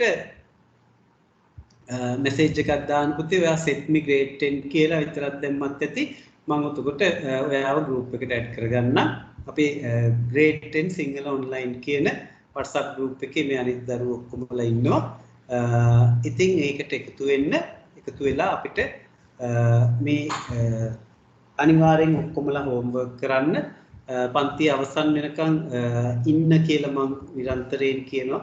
දෙන්නෙක් පන්තියෙන් බැහැර වුණා. අවසන් කරන්න ඉස්සෙල්ලා ඒක එච්චර පුදුයක් නෙවෙයි. එච්චර හදිස්සි වෙන්න ඕනේ නෑනේ. අන්තිම විනාඩි දෙක තුනේ ඉන්නනේ. ඉන්න අයට නෙවෙයි ඒක කියන්න ඕන ගිය අයට. ඉතින් එහෙම වෙන්න එපා කියලා මම හැමදාම මතක් කරනවා. ගිය අය දන්නවා මෙතන පේන අයට පේනවා කවුද නැත්තේ කියලා. ඒක හොඳ දෙයක් නෙවෙයි. අපි පන්තියේ කතා කරලා යන්න ඕන නම් කියලා යනවා. එහෙමනේ අපි හොඳ සිරිත් දන්න දරුවෝ වෙන්නේ නේද? ඒ දේ කරන්න එපා. ඊට පස්සේවත් යාළුවන්ටත් කියන්නේ ඒක. ගියාට පස්සේ මම කියලා දෙන්නේ නැහැ කියලා මට තේරෙනවා. හරි. ඉතින් එහෙනම් ඔය පෙළ පොතේ තියෙන පළවෙනි ප්‍රශ්නෙට හොඳ උත්තරයක් ලියලා ඒකේ වචන ගාන ගැන මේ ගානට හරියට වචන 120 පාද 150 බලන්න එපා. හොඳ පිළිතුරක් ඔයා ගෙදර ඉඳන් ලියන්න. පිටු දෙක තුනක හොඳ උත්තරයක් ලියන්න. මේ කතා කරන්නේ පුතේ උදාහරණ කියද්ද උදාහරණ 3ක් දෙමින් විස්තර කරන්නකො. මේක ලකුණු 10 ප්‍රශ්නයක්නේ පුතේ. උදාහරණ 3ක් ඇති. ජනකවි 3ක් ඕකෙන් අරගෙන මේක සංසන්දනාත්මක ප්‍රශ්නයක් නොවන හින්දා උදාහරණ ගෙන හරපාමින් අපූර්ව ආකාරයට උපදෙස් දෙන්න ජනකවිය තුළ වූ හැකියාව පද්‍ය පන්ති ඇසුරෙන් විමසන්න කියන එකට ඔයාලට හොඳ පිළිතුරක් ගලපන්න පුළුවන්. අපි මේ අද දවසේ කතා කරපු දේවල් එක්ක අපි කවි ටික රස වින්දා. ඉතින් පුතාලා ඊළඟ යුතුයකම තමයි කවි ටික පාඩම් කරගන්න. අමාරු නෑනේ පුතේ. මොකද විචාර ලියන්න ගියාම අපිට පාඩම් නැත්තම් ලියන්න බෑනේ. ඒකින්ද මේවා අපි අවසන් මොහොත වෙනකන් ගොඩ ගහ ගන්න නැතුව 11ට ගිහිල්ලා මේ අනිත් ඔක්කොම විෂයන් 9ටම දඟලන වස්සේ කවිත් පාඩම් කරගන්න තියන්නේ නැතුව ඒ එදිනදා කරන පාඩම් වල කවි ටික එහෙම පාඩම් කරලා තියාගන්න. එතකොට අපිට පහසුයි ලේසි විචාර ලියන්න විභාගෙට ලියන්න. ඒ වෙද්දි තව මතක් කරගන්න පුළුවන්. දැනට කවි ටික පාඩම් කරගන්න. ආයි මේකේ අරක මේක මට ලියන්න මන් දන්නේ මේකේ මේ අර ප්‍රශ්න අර කවි ටික විතරයි එහෙම කියන්න එපා. කවි 8යි තියෙන්නේ. කවි 8ම පාඩම් කරන්න. තව මොනවාරි පුතාලට අහන්න ප්‍රශ්න මොනවද තියෙනවද? අද පාඩම ඇසුරෙන් හෝ අපේ පන්තිය ගැන හෝ සම්මන්ත්‍රණ ගැන හෝ ඉතින් සම්මන්ත්‍රණයේ සිකුරාදා සුපුරුදු විදිහට මේ ලබන සිකුරාදා තියෙනවා. ඒ වෙලාවටම මම ගෲප් එකේ නැවතත් මතක් කරන්න. ඒකට සහභාගී වෙන්න පළවෙනි වාරේ පාඩම් අතපසු වෙච්ච දුවල පුතාලා විශේෂයෙන් අද අලුතෙන් ආපු දුවට පුළුවන් නම් වැඩි හොඳයි. එදා පන්තියක් තියෙනවා කිව්වා සිකුරාදානේ ආයෙ ලබන සතියේ නැත්තම් අනිවාර්යයෙන්ම සහභාගී වෙන්න. අපි මුලින් කරපු පාඩම් මතක් කර ගැනීම කරන්නේ. එදා අපි උමග්ග ජාතකයේ සතරකන් මන්ත්‍රණේ මතක් කළා. භාෂාවේ ව්‍යාකරණ කොටස් මතක් කළා. ලබන සතියේ ගුත්තිල කාව්‍ය සංක්ෂිප්තව කෙටියෙන් අපි මතක් කර ගැනීම සිද්ධ කරනවා සහ ව්‍යාකරණ කොටස් කතා කරනවා. එහෙනම් පුතාලට මුත් අහන්න කියන්නේකුත් නැහැ. මට පේන්නේ රැ වෙලා නේද? හරි. එහෙනම් සුබ රාත්‍රියක් හැමෝටම. ආයුබෝවන්. Ayubon. Thank you, sir. Good night, sir. Good night, sir. Thank you, sir. Good night. Kita